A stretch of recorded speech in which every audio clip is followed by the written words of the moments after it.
Kabanata 1101 hanggang 1110. Kabanata 1101 tindero. Hindi alam ni Yusuf Zoc ang mga planong nasa isip ni na Gracelyn Maki at ng iba pang mga babae dahil pagkatapos ng ilang araw na paggala-gala, tahimik siyang bumalik sa Element World at pumasok sa isang mataong lungsod. Gayunpaman, ilang sandali lamang pagkarating niya sa lungsod, nakarinig siya ng ilang nakagugulat na balita. Isang babaeng nagngangalang Josie Wilkinson ang humamon sa sect master ng Campbell Sect, na nag-i-schedule ng tunggalian sa Heartbreak Cliff sa loob ng 3 araw. Sino si Josie Wilkinson? Ito ay isang alias na ginawa niya para kay Aiden Wilkinson. Hindi alam ng iba ang tunay na pagkakakilanlan ni Josie Wilkinson, ngunit tiyak na alam niya. Talaga bang hinamon ni Aiden Wilkinson ang sect master ng Campbell Sect sa Element World sa isang pampublikong tunggalian? Naramdaman ni Yusuf Zoc ang hindi mapigil ang pagkibot ng kanang talukap ng kanyang mata. Ano ang sinusubukang gawin ni Aiden Wilkinson? Maraming paraan para pumatay ng tao, at ang tunggalian ang pinaka-hindi epektibo. Bagamat marangal, ito rin ang pinakamapanganib. Nasaan ang Heartbreak Cliff? Noong una ay nasa tavern siya habang umiinom at kumakain, ngunit ngayon ay nawalan na ng gana si Yusuf Zoc. Kailangan niyang makarating agad sa bangin, kaya kinuha niya ang tavern server at binigyan ito ng isang superior immortal spirit stone. Sa Heartbreak Valley, magalang na sagot ng server. Saan nga ba talaga ang Heartbreak Valley? Maging mas espesipiko ka, patuloy ni Yusuf Zoc. Mula rito, lumipad patimog hanggang sa makita mo ang isang malaking ilog. Sundan ang ilog paakyat sa agos, at makikita mo ang pinagmumulan na direktang patungo sa Heartbreak Valley. Sige, salamat. Hindi na nagsalita pa si Yusuf Zoc, agad na umalis ng tavern, at tumalon sa ere upang lumipad patimog. Sa mga lungsod ng Element World, kakaunti ang mga paghihigpit sa paglipad. Pagkalipas ng 2 oras, nakarating si Yusuf Zoc sa pampang ng ilog. Malawak at magulong ilog, maaaring umabot ng libu-libong milya, ang rumaragasang tubig nito ay mabilis na umaagos na parang tsunami. Ito ang unang pagkakataon na nakakita si Yusuf Zoc ng ganito kalaking ilog, na maaaring ang tawaging ilog langit. Ang hindi niya alam ay sa Element World at maging sa Immortal Realm, mayroon pang mas malalawak at mas mahahabang ilog na may mas mabibilis na agos. Ito ay dahil lamang sa kakulangan niya ng makamundong karanasan.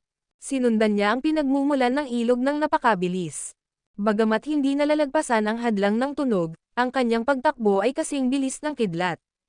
Pagkalipas ng 6 na oras, bago magtakip silim, sa wakas ay nakarating siya sa Heartbreak Cliff, kung saan nakakagulat na maraming tao na ang nagtipon-tipon. Nang gamabi na, marami ang nagsindi ng apoy sa tuktok ng bangin at nag-uusap ng dala-dalawa at tatluhan. Tahimik na nakaupo si Yusuf Zoc sa ibabaw ng bangin. Ang kanyang pagdating ay nakakuha lamang ng casual na tingin mula sa iba. Tutal, para sa isang Immortal King ng 9th rank, ang kanyang presensya ay maliit lamang sa Element World. Pagkaupo, ipinikit ni Yusuf Zoc ang kanyang mga mata upang makinig sa paligid. Patuloy na kumakalat ang kanyang telekinesis palabas habang gusto niyang makita kung nasa malapit lang si Aiden Wilkinson. Sa kasamaang palad, wala si Aiden Wilkinson, kahit papaano ay hindi maabot ng kanyang telekinesis. Hoy, kapwa Dawista, hello. Bigla, isang boses ang narinig sa likuran ni Yusuf Zoc, kasunod ang isang lalaki at isang babaeng papalapit sa kanya at yumuyuko habang magkahawak ang kanilang mga kamao. Tumayo si Yusuf Zoc at gumanti ng senadoryas. Lumapit sa kanya ang dalawa, parehong first-rank Immortal Monarchs. May kailangan ka ba? Tanong ni Yusuf Zoc, na naguguluhan. Wala naman talagang importante, di ba? Iniisip lang namin kung may plano ka bang tumaya sa tunggalian ni na Josie Wilkinson at Salvador Meskipon. Nakangiting tanong ng lalaki. Isang pastahan. Salvador Meskipon. Sandaling natigilan si Yusuf Zoc ngunit halos mapasigaw ng malakas. Kilala niya si Salvador Meskipon. Sa North 5 Element Sky, mayroong isang Emperor-level Salvador Meskipon na naghanap din ng True Flame. Narinig ni Yusuf na binanggit siya ng dakilang Emperador Longsheng. Hindi mo alam. Nagulat din ang lalaki at babae. Hindi ba alam ng taong ito na hinahamon ni Josie Wilkinson ang second-rank Great Emperor na si Salvador Meskipon? Patawarin mo ako sa aking katapangan, Narinig ko lang na may mga ekspertong nakikipaglaban dito, kaya pumunta ako para matuto at manood ng kaguluhan. Hindi ko talaga alam kung sino ang lumalaban. Nakangiting sabi ni Yusuf Zoc. Si Sect Master ng Campbell Sect, si Salvador Meskipon, at ang isang nagngangalang Josie Wilkinson ay nakikipagkompetensya sa martial arts. Malamang naulila si Josie Wilkinson na ito mula sa pamilyang Wilkinson, na siyang pinakasikat na refining clan. Noong unang panahon, isang ninuno ng mga Wilkinson ang umakyat sa banal na kaharian, at ang kanilang pangalan ay nasa steel pa nga ng Merito sa Immortal Realm. Pinatahimik ni Yusuf Zoc ang kanyang boses at huminga ng malalim, paano ako makakataya? May dalawang paraan para tumaya, ang isa ay tumaya kung sino ang mananalo, at ang isa naman ay tumaya kung ilang galaw ang kailangan para manalo. Maaari kang tumaya sa alinman o pareho. Sa kasalukuyan, karamihan sa mga tao ay tumataya kay Salvador Meskipon, at ang tsansa para sa kanya ay isa sa isa, habang ang tsansa para kay Josie Wilkinson ay isa sa 50. Itataya ko si Josie Wilkinson para manalo. Ang singsing na ito ay naglalaman ng humigit kumulang 10 bilyong middle grade immortal spirit stones, kunin mo na. Ano? Parehong natulala ang lalaki at ang babae. Maaari kayang ang Immortal King na ito ng 9th rank ay mayroong 10 bilyong middle grade immortal spirit stones na maaaring tayaan. Sino ang taong ito, at paano siya naging ganito kay Aman? Sige, ang pangalan ko ay Mr. Sigeng, nakilala rin bilang Jing, hayaan mo na. Nagtatrabaho ako bilang isang opisyal sa Heavenly Mystery Palace, sa Element World. Ito ang aking nakababatang kapatid na babae, si Mitchell. Sa tingin ko ay narinig mo na ang tungkol sa aking makalangit na misteryosong palasyo, kaya hindi ko na ito ay detalye pa. Irerehistro ko agad ang taya mo. Siya nga pala, ano nga pala ang pangalan mo? Tanong ni Mr. Magalang na tanong ni Geng. Biglang naunawaan ni Yusuf Zoc, si Mr. Si Geng ay parang mga tindero na nagtitipon ng mga tao para sa sugal. Louis Queen. Walang pakialam na sagot ni Yusuf Zoc. Louis Queen. Si Mr. Tumango si Geng, dahil medyo nakakailang ang pangalan, pero hindi na siya nagtanong pa.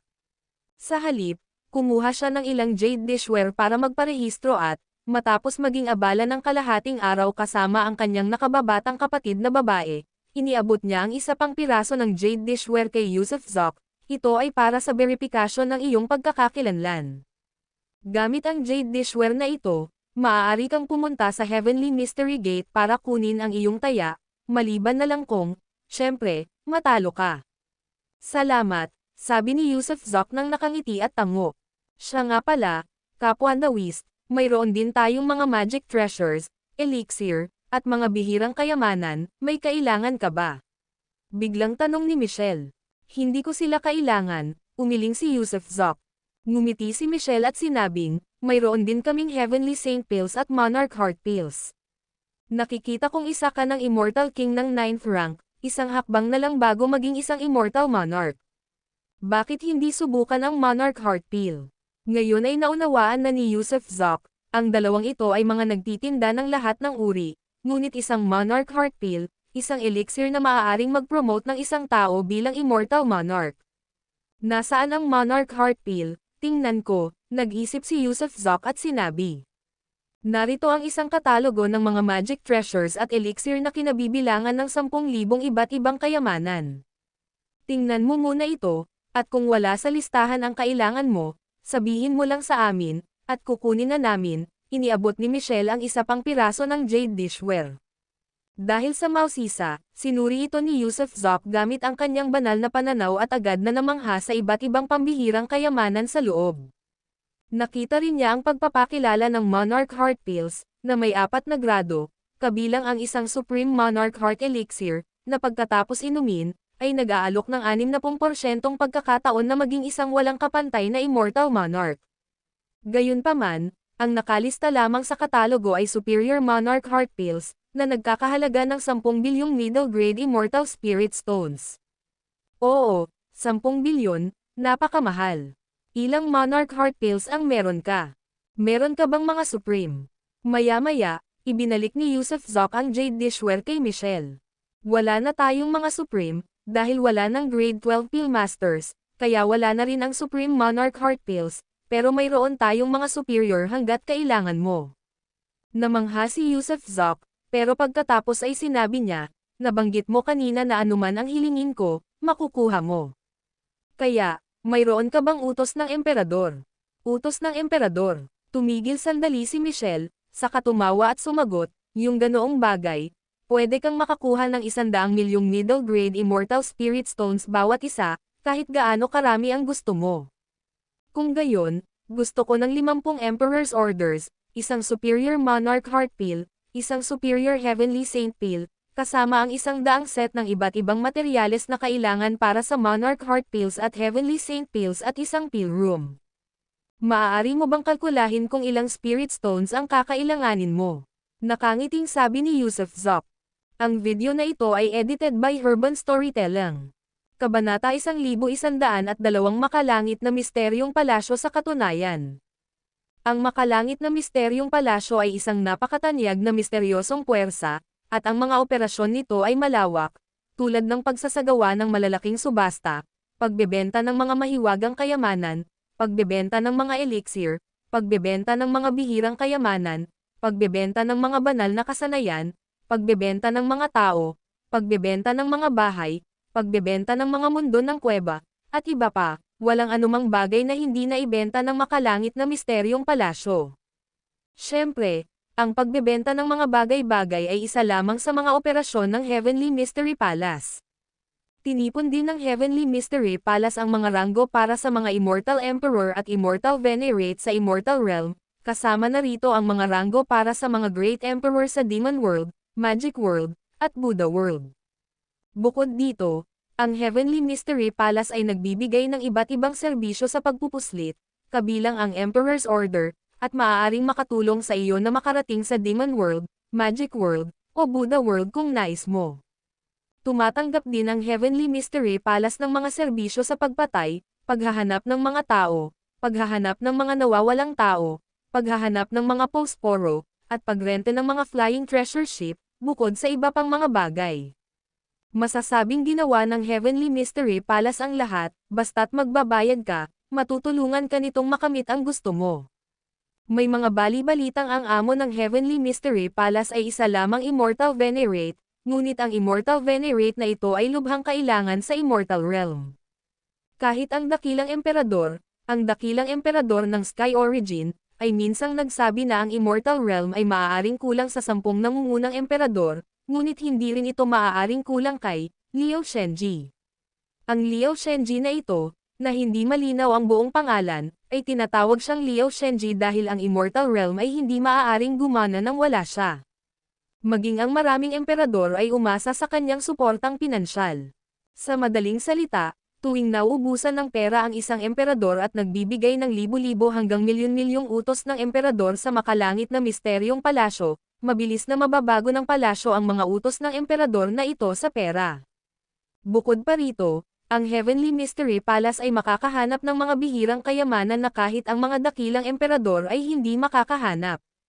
Mga bagay na hindi kayang gawin ng mga dakilang emperador, kayang gawin ng Heavenly Mystery Palace. Kaya, maaaring maging ang mundo ng walang sinuman, ngunit hindi ito maaaring maging kung wala si Liao Shenji. Bagamat isa siyang Immortal Venerate, ang nangungunang 10 emperador ay kailangang maging magalang sa kanya ng 3 beses, dahil ang nangungunang 10 ranggo ay ginawa rin ni Liao Shenji, at ang kanyang autoridad ay lubos na iginagalang, anumang hamon dito ay sa huli ay magbabalik sa dati. Mayroon ding mga hindi sumang-ayon at nakipagdebate kay Liao Shenji, ngunit nanatili lamang itong mga debate, walang emperador ang nang-ahas na abutin siya dahil ang pag-atake sa kanya ay magkakaroon ng maraming kaaway. Marami ang mga tauhan sa negosyo ng Heavenly Mystery Palace, at maraming mga hindi kilalang cultivator mula sa Lower Element World na pumupunta sa Upper Element World na walang mapupuntahan, ay kinuha ng Heavenly Mystery Palace, na nag-aalok ng kaunting seguridad sa pamumuhay at pagsasanay, maayos na tirahan, at ligtas na buhay. Nakakagulat na ang Heavenly Mystery Palace ay nakisali pa sa pag-aanunsyo. Kaya naman, ang pangkat ng mga tauhan ng negosyo ng Heavenly Mystery Palace ay kahanga-hanga ang lakas. Sa pagkakataong ito, ang Heartbreak Valley ay nagho-host ng isang kompetisyon sa labanan, kaya dumating ang isang pangkat ng mga kinatawan ng negosyo mula sa Heavenly Mystery Palace, na nag-set up ng mga betting pool at nagpo-promote ng iba't ibang bihirang kayamanan. Bukod pa rito, ang lahat ng pagganap ng mga kinatawan ng benta ay nauugnay sa kanilang mga tagumpay, anuman ang kanilang mataas o mababang posisyon o antas ng cultivation. Hanggat malaki ang kanilang kita sa Heavenly Mystery Palace, unti-unti silang mapopromote at mas maraming resources ang ailalaan para sa kanilang cultivation. Ninakawan ni Yusuf Zok si Brigham Shepherd, ang City Lord ng Sky Origin City, at nakapag-ipon ng isang bundok ng Spirit Stones. Kaya naman, naging mahalagang kliyente siya para kina Michelle at Geng Bully. Matapos kalkulahin, inilista nila ang dami ng mga Spirit Stone na kailangan para sa mga bibilhin ni Yusuf Zok. Gayunpaman, wala sa kanila ang mga bagay na gustong bilhin ni Yusuf Zok, schematics lang ang dala nila, kaya kailangan pa rin nilang kontakan ang kanilang supervisor para sa serbisyo ng paghahatid. Tama iyan, isa rin itong espesyal na serbisyo ng Heavenly Mystery Palace, isang serbisyong may napakagandang reputasyon. Basta't pumili ka ng mga produkto mula sa isang sales representative ng Heavenly Mystery Palace, agad na magpapadala ang headquarters ng mga tauhan para direktang ihatid sa iyo ang mga kinakailangang produkto, kaya hindi mo na kailangang magpabalik-balik pa. Pagkalipas ng 5 oras, lahat ng kinakailangang materyales, mga utos ng emperador, mga elixir, at iba pang mga bagay na kailangan ni Yusuf Zok ay inihatid ng mga espesyal na tauhan, at si Yusuf Zok, na humanga sa dalawang ito, ay itinago ang kanilang mga impormasyon sa pakikipag-ugnayan. Sa hinaharap, tuwing may kailangan siya, kailangan lang niya silang kontakan, at ihahatid nila ito sa kanyang pintuan. Si Yusuf Zok ay isa ng VIP client, at ayon kay Michelle, bawat taon, ang Heavenly Mystery Palace ay nagdaraos ng isang engranding piging sa palasyo, na nag-aanyaya sa mga VIP client na ito na lumahok. Ang piging sa palasyo ay hindi lamang tungkol sa kainan at inuman, nag-alok din ito ng maliliit na regalo, at sa panahon ng piging, nagsasagawa sila ng mga raffle event at iba pa. Gayunpaman, ang Heavenly Mystery Palace ay tinahak ang isang hindi pangkaraniwang landas hanggang sa dulo. Napanganga si Yusuf Zok, maaari kayang ang strategist mula sa Heavenly Mystery Palace ay isang modernong tao na naglakbay pabalik sa panahon. Kung hindi, paano niya magkakaroon ng ganitong kasanayan sa pamamahala? Sige, maghanap ka ng lugar na mapag-iisa at sikaping pinuhin ang Monarch Heart Pill sa loob ng 2 araw. Pagkatapos magpaalam kina Geng Bully at Michelle, tahimik na bumaba ng bundok si Yusuf Zok ng mag-isa. Matapos lumipad ng libu-libong milya at makumpirmang walang sumusunod sa kanya, sumubsob siya sa dagat na asol at langit na may ulap. Pagkalipas ng 2 araw, magkakaroon ng labanan si Aiden Wilkinson kay Salvador Meskipon, at sa panahong iyon, manalo man o matalo si Aiden, siya ay nasa malubhang panganib. Kung matatalo siya, mamamatay siya, kung mananalo siya, malamang hindi rin siya hahayaang umalis ng Campbell-sect. Kaya naman, kinailangan niya munang palakasin ang sarili. Ang maabot ang antas ng Immortal Monarch o kahit ang Immortal Saint para makayanan ang mga panganib sa hinaharap. Swoosh! Pagpasok pa lang niya sa Blue Sea at Cloud Sky, sabik na siyang ilabas ang Pill Furnace at kunin ang Monarch Heart Pill recipe. Ang isang immortal na gustong maging isang immortal na hari ay dapat linangin ang King's Breath. Sa pamamagitan lamang ng pagkakaroon ng hininga ng hari maaaring maging kataas-taasang hari na walang hanggan ang isang tao. At upang maging isang immortal na monarka, dapat linangin ng isa ang puso ng isang monarka, na nakakamit sa pamamagitan ng pagsasakatuparan. Ano ang isang monarko? Ito ay ang pagkakaroon ng pusong yumayakap sa lahat ng ilog, nagpapatuloy ng matuwid, at natatalo ang lahat ng hamon. An Immortal King ay tungkol sa hininga ng hari, an Immortal Monarch ay tungkol sa puso ng isang maharlika, at an Saint ay tungkol sa pagbibigay liwanag sa mundo. Hindi masyadong naintindihan ni Yusuf Zok ang tungkol sa mga pananaw sa cultivation, ngunit wala siyang pakialam sa artificial na pagpapataas ng kanyang antas ng cultivation, dahil wala siyang ibang pagpipilian kundi pilitin ang sarili na umangat. Total, kung aasa siya sa paglilinang ng mag-isa, kahit na pagkatapos ng 10,000 taon pa, maaaring hindi niya maabot ang antas ng Immortal Emperor, kaya kinailangan niyang galugarin ang iba pang mga pamamaraan. Pinilit niyang kumalma, saka sinuri ang recipe ng gamot na hawak niya. Gusto niyang pinuhin ang isang Supreme Monarch Heart Pill dahil mas malaki ang tsansa nitong magtagumpay. Sige, iyon lang. Mayroon akong 100 set ng mga sangkap, hindi ako natatakot na sayangin ang mga ito. Simulan na natin. Biglang pinakawalan ni Yusuf Zoc ang Yin Yang Heart Flame para painitin ang Pill Furnace. Gaya ng alam ng lahat, ang Yin Yang Heart Flame ay isang kataas-taasang apoy na pinapangarap ng lahat ng Pill Masters. Sa lahat ng kakaibang apoy sa mundo, tanging ang Yin Yang Heart Flame lamang ang makakapagdoble sa bisa ng alchemy, dahil ang mga katangian ng mga materyales na panggamot mismo ay nahahati sa Yin at Yang. Sinimulan niyang isa-isang idagdag ang mga halamang gamot sa Pill Furnace, habang perpektong kinokontrol ang apoy. Mas malakas na ngayon ang telekinesis niya kaysa sa isang dakilang emperador, kaya napakadali lang para sa kanya ang pagpipil-refine ng. Maaari ba akong i-rango bilang isang grade 12 Pill Master sa pamamagitan ng pagpino ng isang Supreme Monarch Heart Pill? Ngayon ay pipinuhin ko ang isang Supreme. Buong puso at maingat na nag-focus si Yusuf Zoc, at kahit habang pinipino, biglang may naisip siyang, kung magdadagdag siya ng isang patak ng Merit Do kapag nabuo na ang tableta, ano ang magiging epekto? Kaya, nagpasya siyang subukan ito. Samantala, habang nililinis ni Yusuf ang mga tableta sa Blue Sea at Cloud Sky, isang figure ang biglang lumitaw sa Heartbreak Cliff, na nagdulot ng kaguluhan sa lahat ng naruroon, lalo na sa mga clerk mula sa Heavenly Mystery Palace na tuwang-tuwa na tumakbo palapit upang salubungin siya. Ang taong dumating ay ang Panginoon ng Heavenly Mystery Palace, ang 9th Grade Immortal Emperor, ang strategist. Maghanda kayo, ayusin ang bakuran, ihanda ang mga patungan, ihanda ang mga mesa, upuan, at tsaa.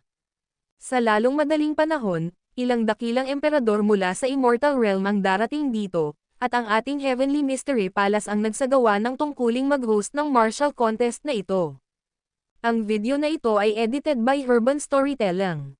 Kabanata 1103 dumating na ang mga dakilang emperador. Ang kompetisyon sa martial arts nina Aiden Wilkinson at Salvador Mestipon ay talagang nakagambala sa ilang dakilang emperador. Pupunta ba ang mga emperador para manood ng laban? Lahat ng naroon ay labis na nagulat. Maging ang misteryosong babaeng nagngangalang Josie Wilkinson o Salvador Mestipon, anong merito at kakayahan ang taglay nila na nakapag-akit sa ilang dakilang emperador upang panoorin ang kanilang labanan? Ganoon ba katamad ang mga dakilang emperador sa kanilang mga tahanan? O may iba pang motibo? Whoosh! Habang ang lahat ay nananatiling naguguluhan at walang alam sa dahilan, dumating ang unang dakilang emperador. Maraming tao sa tuktok ng Heartbreak Cliff ang napasigaw sa gulat nang makita ang dakilang emperador na ito. Si dakilang emperador Lachlan Petty, isa ring second-rank immortal emperor. Sina Lachlan Petty at Salvador Mestipon ay magkamag-anak sa pamamagitan ng kasal, at ang kanilang mga pamilya ay magkamag-anak sa loob ng ilang henerasyon. Kaya kapag may nakaaway si Salvador Mestipon, natural lang na pumupunta si Lachlan Petty para i-cheer siya. Kasing lapit sila ng dalawang gisantes sa isang supot. Pagbati, dakilang emperador. Pagbati, dakilang emperador. Maraming tao ang bumati kay Lachlan Petty. Si Lachlan Petty na ito ay isa sa mga dakilang emperador mula sa Petty family ng Immortal Realm. Bukod kay Lachlan Petty, ang Petty clan sa Immortal Realm ay kilala rin, kasama ang 6 na iba pang emperor-level powerhouses, at maging ang isang 9th grade Immortal Emperor. Pagdating ni Lachlan Petty, nginitian agad siya ni Mastermind, at tinawag pa siyang Old Third Petty, ng medyo casual. Bilang kapalit, tinawag din siya ni Lachlan Petty na Brother Mastermind, at tila pamilyar ang dalawa sa isa't isa. Kapatid na Mastermind, darating din ang panganay kong kapatid.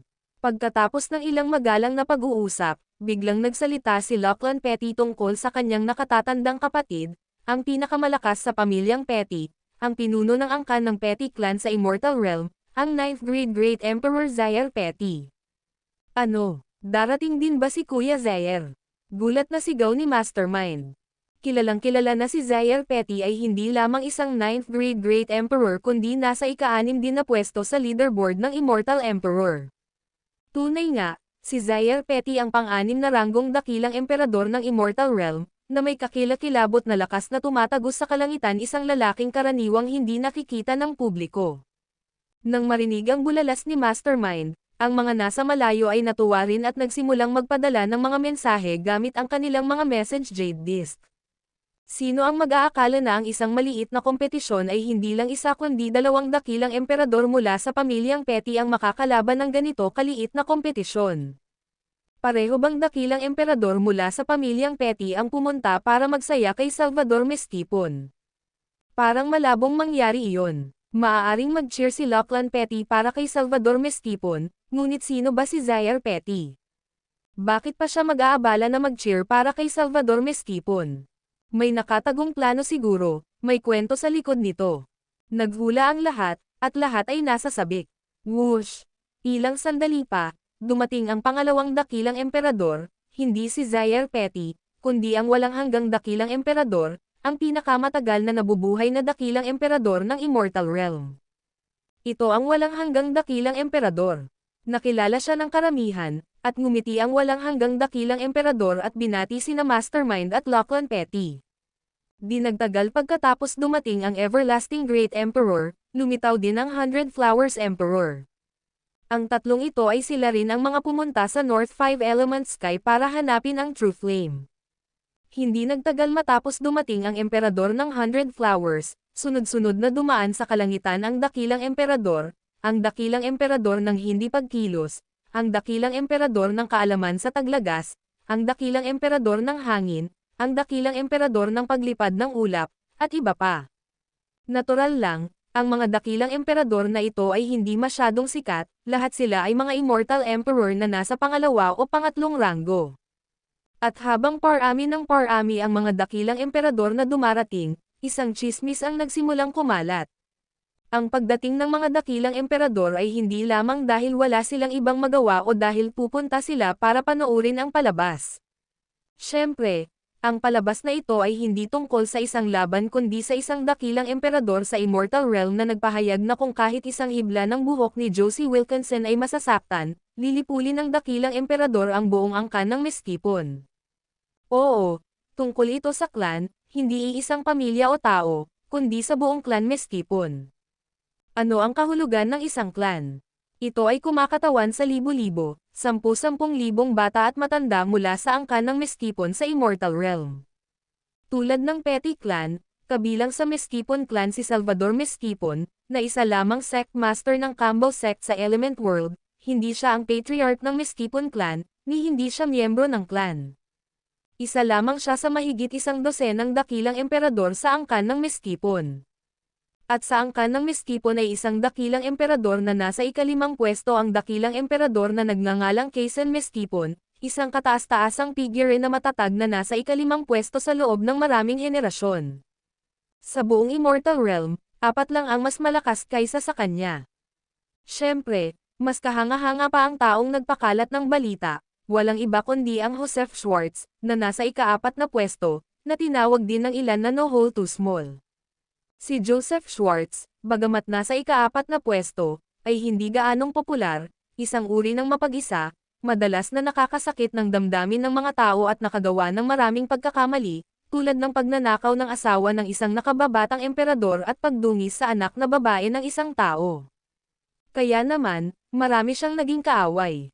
Gayunpaman, ang pagkakaroon ng mga kaaway ay isang bagay, ngunit ang kanyang lakas ay ibang usapan. Mas mataas siya ng isang ranggo kaysa kay Kaysen Mestipon. Ngunit kahit na mas mataas siya kay Kaysen Mestipon, hindi ibig sabihin nito na kinatatakutan siya ni Kaysen. Kahit na iisa ang kanilang ranggo, kung sakaling maglaban sila, ang pagkakaiba ay isa o dalawang galaw lamang, at bukod pa rito, si Kaysen ay may mabubuting koneksyon, maraming kaibigan, at maraming tagatangkilik, na may mahigit 100 dakilang emperador sa kanyang angkan. Kaya naman katawa-tawa talaga ang sinabi ni Joseph Schwartz na lilipulin niya ang pamilya Mestipon. Total, isa lang naman siyang tao, wala man lang kahit isang disipulo, kaya paano niya magagawang wasakin ang dakilang angkan ng Mestipon?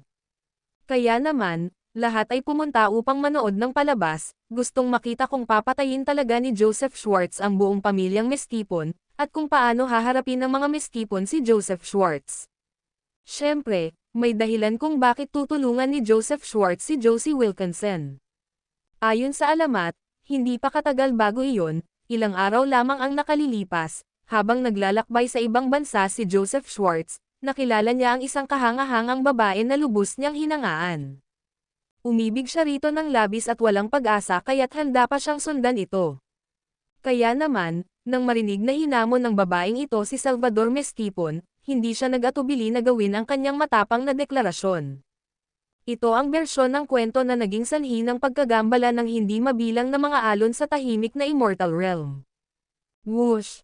Habang parami ng parami ang mga dakilang emperador na dumarating, sa wakas ay nakapasok na rin ang malalakas na atake.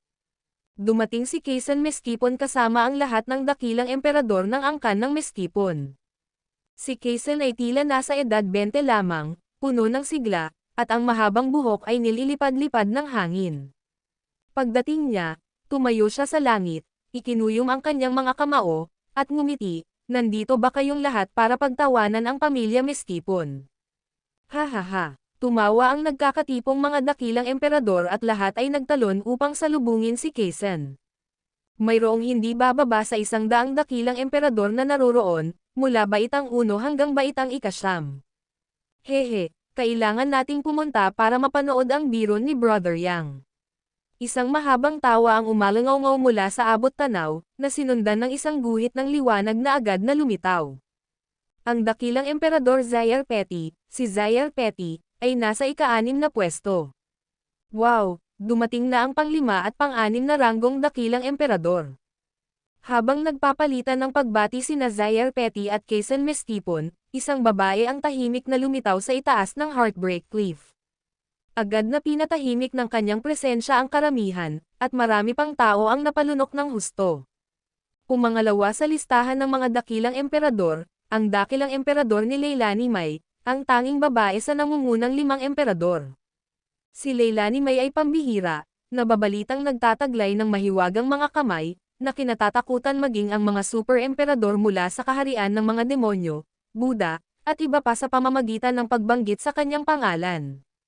"Dadaan lang ako, walang pakialam," na sabi ni Leilani Mai, at sa pagkaway ng kanyang manggas, isang ulap ang nabuo sa ilalim ng kanyang mga paa at nagayos siya ng mesa para sa tsaa sa ibabaw ng ulap. Pagkatapos ay marahan na naupo upang humigop ng kanyang tsaa. "Ate Leilani, paano ka nakarating dito ng ganito kabilis? Pero mukhang dumating ako sa tamang oras, handa na ang tsaa mo." Isang binatilyo na mga 17 o 18 taong gulang ang biglang sumulpat mula sa kung saan, sumalampak sa ulap, inagaw ang tasa ng tsaa ni Leilani, at ininom ito ng isang lagok lang. Paminsan-minsan ay maririnig ang mga hingal mula sa mga tao sa ibaba. Kadalasan, ang mga matataas na emperador na ito ay wala sa paningin, ngunit ngayon, dumating na ang pangalawang ranggo na si Leilani Mai, pati na rin ang pangatlong ranggo na Green Emperor. Tama, ang binatilyo ay kilala bilang ang Green Emperor, na nababalitang nagtataglay ng 5-clawed Golden Dragon bilang kabayo, isang dragon na kapantay ng emperador.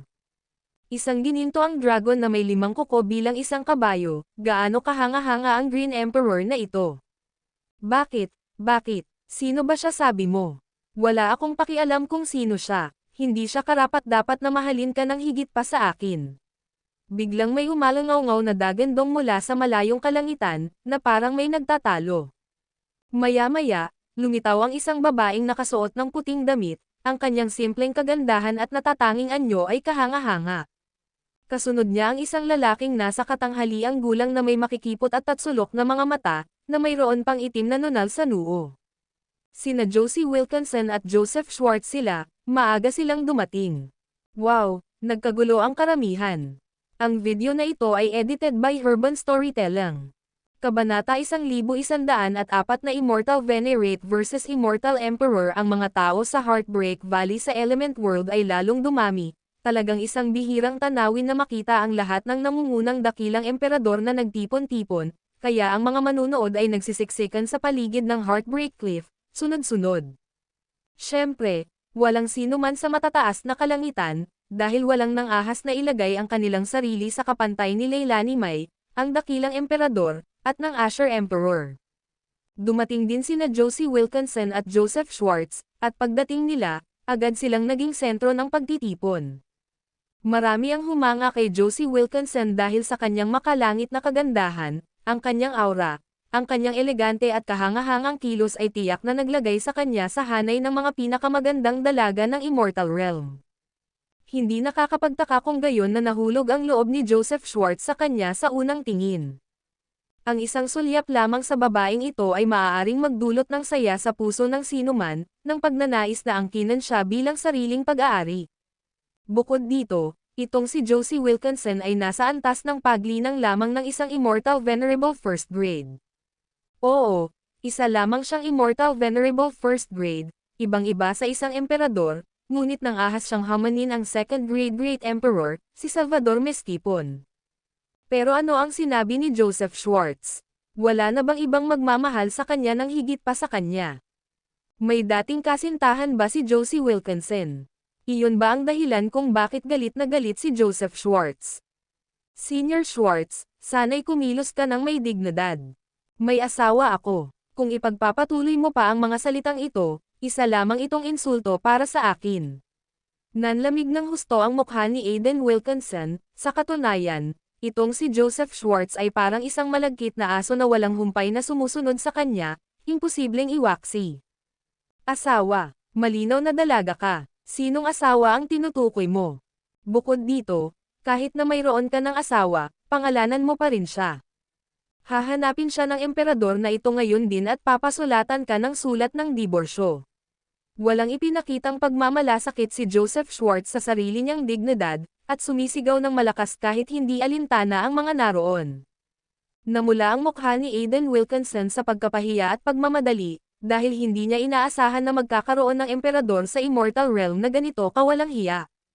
Kaya, tumigil siya sa pakikipag-usap kay Joseph Schwartz at sa halip ay itinoon ang tingin sa karamihan, ang kanyang mga mata ay sa wakas ay nakatuon kay Salvador Mestipon na nakatayo sa Heartbreak Cliff. Nang makita si Salvador Mestipon, ang kanyang intensyong pumatay ay walang tigil na kumurap, habang si Quezon Mestipon, ang ikalimang emperador, ay nanatiling nakangiti. Sa kalangitan, si Leilani May, ang dakilang emperador, at ang Asher Emperor ay nagbubulungan habang umiinom ng tsaa. Matapos makatitig kay Salvador Mestipon ng ilang sandali, ibinaling ni Aiden Wilkinson ang kanyang tingin sa iba pang mga tao. Siyempre, hindi niya inaasahan na magdudulot ng ganitong kaguluhan, ni hindi niya inaasahan na maraming emperador ang dadalo sa palabas. Hehe, Brother Schwartz, narinig kong gusto mong ipagtanggol ang babaeng ito. Sa wakas ay tumayo si Quezon Mestipon para magsalita, magalang na tinawag itong Brother Schwartz. Ngumisi si Joseph Schwartz, akin na ang babaeng ito, at kung sino man ang manakit sa kanya ay para na ring nanakit sa 18 henerasyon ng mga ninuno kong Schwartz. Balak kong ipagpatuloy ang aking lahi sa kanya. Paf! Marami ang humagalpak sa tawa sa mga sinabi ni Joseph Schwartz, natural lang, hindi nang ahas na tumawa ng malakas ang mga mababang ranggong cultivator, habang ang mga emperador ay umiling lang na may mapait na ngiti. Sige, mag-usap tayo ng malinaw para maiwasan ang anumang hindi pagkakaunawaan, sabi ni Quezon Mestipon, sabay lingon kay Aiden Wilkinson. Josie Wilkinson, bakit mo hinahamon si Master Salvador Mestipon ng sect ni Jimmy Campbell? Dapat bigyan mo kami ng dahilan para dyan. Maituturing bang dahilan ang paghihiganti para sa mga magulang ko? Sigaw ni Aiden Wilkinson. Marami sa karamihan ang napabuntong hininga ng mariin. Ang paghihiganti para sa isang pinatay na ama, ang puot para sa isang ninakaw na asawa, ito ay mga paghihiganti na hindi malulutas. Pagkatapos ay naniningkit si Quezon Mestipon at sinabing, naaalala ko na ang sekta ni Josiah Wilkinson ay mayroon lamang isang anak na lalaki at isang anak na babae. Ang anak na lalaki, si Maverick Wilkinson, ay patay na, at ang anak na babae, si Aiden Wilkinson, ay namatay din hindi pa katagalan. Kaya saan ka nang galing? Marami kang hindi alam. Pinatay ni Salvador Mestipon ng pamilyang Mestipon ang aking mga magulang at sinaktan ang aking kapatid, kaya naman hindi maaaring hindi mapaghigantihan ang paghihiganting ito. Hindi ako titigil hanggat hindi nakakamit ang hustisya. Ngayon, hinihiling ko sa lahat ng narito na maging saksi sa aking tunggalian kay Salvador Mestipon.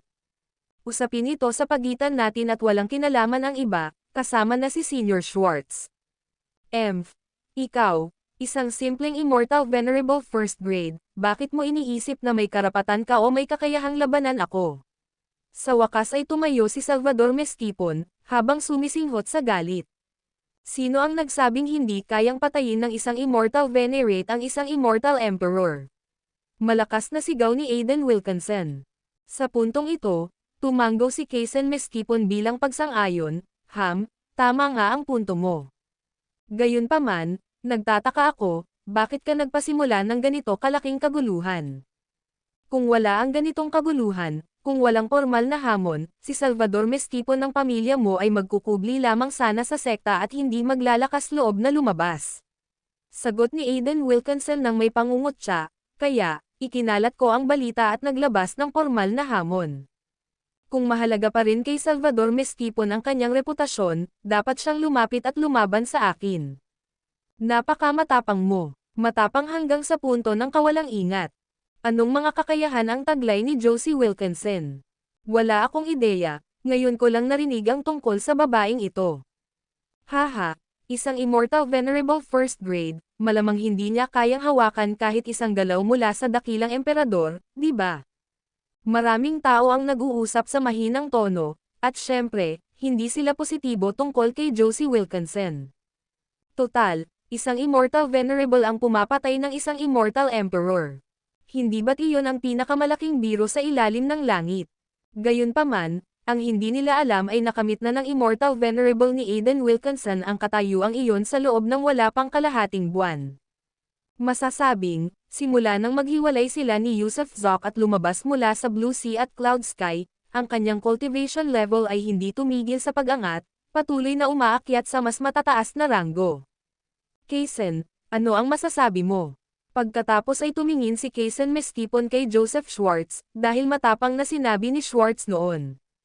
Ang mga taong pumunta para manood ng kaguluhan ay wala rito para masiyahan sa paligsahan, dahil alam ng lahat na hindi maaaring manalo si Josie Wilkinson, na mamamatay siya.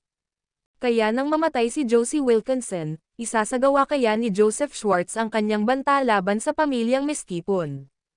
Wala itong kinalaman sa kanya, wala kaming anumang relasyon, agad na ipinahayag ni Aiden Wilkinson. Sabi mo walang relasyon tapos wala naman talaga.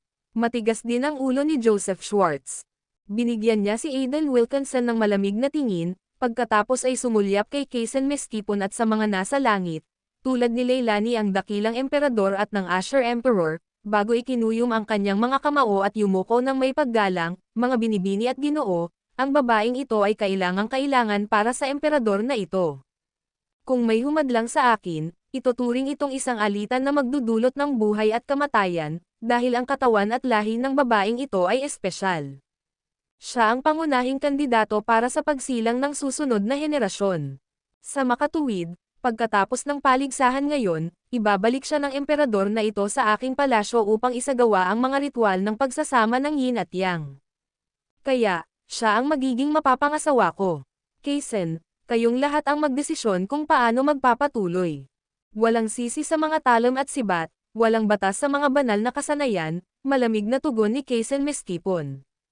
Isang malamig na tawa ang pinakawalan ni Joseph Schwartz, Great Emperor Second Grade laban sa Immortal Venerable First Grade sa labanan, at ang kinakausap mo ba ay tungkol sa mga talom at sibat na walang sisi, mga divine skill na walang batas? Isang isip mo lang ay maaaring tuluyan siyang mapigilan at hindi makagalaw. Kaya, kung sasaktan mo siya, tunay na magiging alitan mo ang aking mga ninuno sa susunod na 18 henerasyon, at pati na rin ang aking mga inapo. Totoo iyan. May katuturan si Schwartz. Madali siyang mahuli ng buhay ng isang dakilang emperador na ikalawang baitang laban sa isang immortal na kagalang-galang na unang baitang, sa pamamagitan lamang ng pagsugpo. Oo. Walang bagay na sinasabing bulag ang mga talom o walang kapintasan ang mga divine skill. Kung hindi man lang magawa ni Salvador Mestipon ang ganito kalaki, anong klaseng dakilang emperador siya? Marami sa mga lesser cultivator ang tumanggo bilang pagsang-ayon. Ang paligsahang ito ay likas na hindi patas, dahil ang isang immortal venerable first grade ay hindi kayang talunin ang isang great emperor second grade. Kaya nang dumating ang panahon, ang kailangan na lang gawin ni Salvador Mestipon ay supulan si Josie Wilkinson, hindi na kailangang pumatay. Pagkatapos ng pagsupil, ibigay siya kay Schwartz para ibalik siya para sa mga ritual sa kasal. Sige, bibigyan natin ng mukha si Schwartz. Salvador, hindi mo kailangang pumatay. Mas makabubuti kung mahuli mo siya ng buhay. Umupo si Quezon Mezquipon at sinabing, "Oo." Yumuko si Salvador Mezquipon bilang pagsang-ayon at saka humakbang papunta sa gitna ng Heartbreak Cliff. Sumali rin si Josie Wilkinson. Kumusta? Masasabi mo ba kung ano ang kakaiba sa babaeng ito? Sa itaas ng kalangitan, sa ibabaw ng mga ulap ng bahaghari, nagtanong si Leilani ang dakilang emperador ng may masayang ngiti. Kakaiba, may malademonyo na aura sa katawan niya, pero hindi naman talaga malademonyo. At nararamdaman ko ang isang malakas na puwersa ng paglanghap at pagbuga. May kakaiba o kakaibang kayamanan sa katawan ng babaeng ito. Kumunat ang noo ng Asher Emperor at sinabing, "Manam." Sinabi rin ni Tian Yuan ang parehong bagay, at naniniwala pa nga siya na maaaring manalo ang babaeng ito. Sabi ni Leilani the Great Emperor. Paano nalaman iyon ni Tian Yuan? Mausisang tanong ng Asher Emperor. Nagkibit-balikat si Leilani the Great Emperor, dahil dumating na rin siya.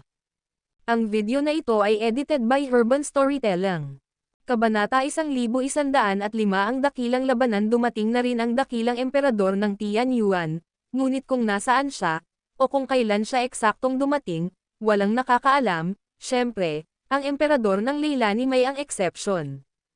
May hawak na tasa ang Green Emperor at tumingin sa paligid habang bumantong hininga at umiiling. "Tian Yuan, kapatid ko, napaka-misteryoso mo talaga kahit kailan." "Tian Yuan, kapatid ko, dahil nandito ka na, bakit hindi ka magpakita?" Hindi malakas ang boses niya, pero nang lumabas ang mga salitang iyon sa bibig niya, muling natahimik si Heartbreak Cliff. Dumating na ba ang dakilang emperador ng Tian Yuan? Ang pangunahing emperador ng Immortal Realm, na nangunguna sa ranggo ng Immortal Emperor sa loob ng hindi mabilang na mga taon, ang pinakamatanda sa mga dakilang emperador, ang pinakamalakas sa lahat, ang kataas-taasang emperador na dumaan sa lahat ng tiwangwang na ilang at sa anim na harmonya, talaga bang nagpakita siya rito? Ang paligsahan ngayon ay maaaring maitala sa mga talaan ng kasaysayan. Sino ang mag-aakala na kahit ang Tian Yuan Great Emperor, na hindi kailanman nagpakita ng mukha, ay darating? Tandaan, isa lamang itong Immortal Venerate na humahamon sa isang regular na low-rank Great Emperor, ngunit nagawa nitong gulatin ang lahat ng dakilang Diyos mula sa lahat ng direksyon. Masasabing kaya nitong yanijin ang langit at pasiglahin ang lupa. Nagunat ang lahat ng kanilang mga leeg, naghahanap ng bakas ng Tian Yuan Great Emperor. Gayunpaman, sa sandaling iyon, sa hanay ng mga menor de edad na cultivator na iyon, may biglang tumawa, "Hehe, Brother Green Emperor, ano ang isinisigaw mo?" Isang tao mula sa karamihan ng mga menor de edad na cultivator ang lumabas, madaling umakyat sa hagdan, at umakyat sa kalangitan. Ang lalaking ito ay hindi nagpakita ng anumang cultivation aura, ni wala siyang kahanga-hangang anyo. Sa katunayan, maituturing siyang napaka-ordinaryo na hindi siya makakakuha ng pangalawang sulyap kung susulyapan man siya sa karamihan. Gayunpaman, naroon siya kasama ng mga maliliit na magsasakang iyon, na para bang isa lamang siyang manunood na nagmamasid sa kaguluhan. Ano, Diyos ko, siya ba ang dakilang emperador ng Tian Yuan? Nako naman, tinitigan ko lang siya kanina. Kinausap niya ako ngayon lang, at hindi ako sumagot. Sa tingin ko ay hinayla ko pa siya ng kaunti pa atras, hiniling sa kanya na tumabi. Sa oras na ito, ilan sa mga menor de edad na cultivator sa karamihan ay natigilan. Sino ang mag-aakala na ang lalaking iyon ay ang Tian Yuan Great Emperor? Sino ang mag-aakala na ang dakilang emperador ng Tian Yuan ay hindi darating ng may engranding paraan ngunit makikisalamuha sa kanila sa karamihan, na magdudulot ng kaguluhan? Nagkaroon ng kaguluhan sa karamihan, at ang ingay ng diskusyon ay patuloy. Gayunpaman, sa sandaling ito, habang hinihintay ng lahat ang pagsasalita ng dakilang emperador ng Tian Yuan, biglang, si Josie Wilkinson na nakaharap kay Salvador Mezquipon sa arena ay sumigaw ng may karisma, at pagkatapos ay isang mahabang latigo ang biglang lumitaw mula sa kung saan sa kanyang kamay. Habang pinakawalan ang latigo, agad nitong hinati ang espasyo, at ang mga tao ay nakarinig lamang ng ugong at isang guhit ng liwanag. Naku po, anong mahiwagang kayamanan yan? Parang ito ang maalamat na Beating God Whip. Hindi tama yan. Bagamat maraming bersyon ng Beating God Whip sa Immortal Realm, wala ni isa sa kanila ang nagtataglay ng kapangyarihang tulad nito. Maaaring kapantay ng Beating God Whip na ito ang orihinal na bersyon, kahit papaano ay nasa Immortal Tool level ito. Napakagandang kayamanan. Maraming maliliit na tagapagsakatuparan at maraming dakilang emperador ang nagulat. Ang latigo ng Diyos na nakatatak ay isang napakatanyag na kayamanang mahika, may bulong-bulungan na nagsasabing sa mahiwagang kaharian ng langit ay mayroong isang walang kapantay na banal na armas na kilala bilang latigo ng Diyos na nakatatak, at ang sandatang ito ay isang likas na kayamanan. At ano nga ba ang isang likas na kayamanan? Ang innate ay nangangahulugang hindi gawa ng tao kundi natural na nangyayari, tumutubo mula sa lupa. Ang orihinal na anyo ng Whip of God Striking ay isa lamang berdeng baging na lumaki sa simula ng kaguluhan. Kalaunan, may kumuha ng baging, pinangalanan itong latigo ng Diyos na nakakapangakit, isang likas na kayamanan na kinatatakutan ng lahat ng mga Diyos ng kaharian sa langit. Kung tungkol naman sa mga latigo ng Diyos na naninira sa Immortal Realm, marami sa mga ito, ngunit pawang mga imitasyon lamang ang mga ito, hinubog batay sa hugis at kapangyarihan ng latigo ng Diyos na naninira, gawa ng mga tao at hindi maihahambing sa tunay na kagamitan sa usapin ng kapangyarihan. Siyempre, kahit ang isang imitasyon ay isang sikat na mahiwagang kayamanan, na hindi dapat maliitin sa mga tuntunin ng kapangyarihan. At ngayon, ang anino ng latigo na pinakawalan ni Josie Wilkinson ay may anyo ng Beating God Whip, maliban sa ang kanyang bersyon ay ibang-iba sa mga laganap sa Immortal Realm. Marami na ang nakapansin na ang kanyang Whip of God Striking ay naglalaman ng Power of Merit. Alam na ang kapangyarihan ng Merito ay umiiral lamang sa Immortal Realm, na nagmumula lamang sa Monument of Merit, ngunit tila taglay ng latigo ni Josie Wilkinson ang kapangyarihang ito ng Merito. Ha! Kabilang ang dakilang emperador ng Tianyuan, ang dakilang emperador ng Leilani, ang dakilang emperador ng Berde, ang dakilang emperador ng Joseph Schwartz, ang dakilang emperador ng Quezon Mestipon, ang dakilang emperador ng Zaire Petty, at iba pa, lahat ay nagulat na nagwika ng dahil naramdaman din nila na may kakaiba. Ramdam ni Salvador Mestipon, sa gitna ng anino ng latigo, ang lakas ng hamampas ang latigo, kaya tila napakalakas nito para harangin niya ito. Gayunpaman, bilang isang Grade 2 Great Emperor, kung matatakot siya sa isang simpleng latigo, hindi ba't tatawanan hanggang kamatayan ang pamilyang Mestipon? Kaya, kasabay ng pagsinghot ng galit, niyanig niya ng malakas ang buong katawan, sakop ng emperador. Nasasakupan ng emperador. Sa katunayan, sa pamamagitan ng pagpapakawalan ng kanyang nasasakupan ng emperador, isa siyang pandaraya, dahil ang kanyang kalaban ay isa lamang mababang Immortal Venerate, at ang kanyang paggamit ng nasasakupan ng emperador ay isang malinaw na akto ng pambubuli. Sa katunayan, sa sandaling mapalaya ang nasasakupan ng emperador, biglang bumagal ang mga anino ng latigo ni Josie Wilkinson, at maging ang kanyang mga galaw ay nanigas. Sandaling nagulat ang lahat, pagkatapos ay umiling, nakita nila ang isang mapagpakumbabang Immortal Venerate First Grade na hinahamon ang isang Grade 2 Great Emperor. Anong kabaliwan ang tumama sa kanya? Ngayon tingnan mo ang nangyari, sa isang pagpapakita lang ng nasasakupan ng emperador, wala ka nang maiiwang paraan para masira ito. Maraming dakilang emperador ang umiling din habang nakangiti ng mapait, ngunit ang dakilang emperador ng Tianyuan at ang mga nangungunang dakilang emperador tulad ni Leilani ay hindi nagpahayag ng anumang opinyon dahil malinaw na si Josie Wilkinson ay hindi lamang limitado sa mga kakayahang ipinakita niya. Kumikinang ng maliwanag ang mga mata ni Joseph Schwartz. Hindi niya inaasahan na ang babaeng kinagigiliwan niya ay nagtataglay ng isang nakahihigit na Whip of God Striking, kaya sa sandaling ito, hindi niya mapigil ang kagatin ang kanyang baba. Siyempre, determinado siyang bawiin si Josie Wilkinson upang maging kanyang matibay na tanggulan at manganak ng mga anak. At iyon ay isang bagay na hindi mapipigilan ni Newman. Sa sandaling isiniwalat ni Salvador Mestipon ang nasasakupan ng kanyang emperador, napabuga siya ng irita at malamig na buntong hininga, at pagkatapos ay biglang inabot ang Whip of God Striking mula kay Josie Wilkinson, balak niya itong kunin para sa kanyang sarili, tutal, wala naman siyang Supreme Immortal Artifact, kaya hindi niya maaaring palampasin ang isang napakagandang pagkakataon. Gayunpaman, nang bumagal ang bilis ng latigo ni Josie Wilkinson, naantala ang kanyang mga galaw, at akmang hahawakan na ng palad ni Salvador Mestipon ang latigo, biglang nanginig ang buong katawan ni Josie, kasunod ang isang sinaunang primordial aura na dumaloy sa kanya na may humuhuni, at pagkatapos ay may isang putok, ang nasasakupan ng emperador ay nawasak. Tunay nga, hindi lang ito basta nabasag kundi direktang nadurog, pagkatapos ay bumilis ng husto ang kanyang latigo, at ang kanyang katawan ay gumalaw na parang sayaw na parang ahas. Sa isang bigla, masyadong mabilis ang pangyayari kaya't hindi nakapag-react ang kampanteng si Salvador Mestipon. Tinamaan ng latigo ang kanyang palad, at pagkatapos ay nilipad ito palabas. Ano? Paano nangyari ito? Nawasak ba ang nasasakupan ng emperador? Paano iyon posible? Parang may kung anong higanteng halimaw sa loob niya.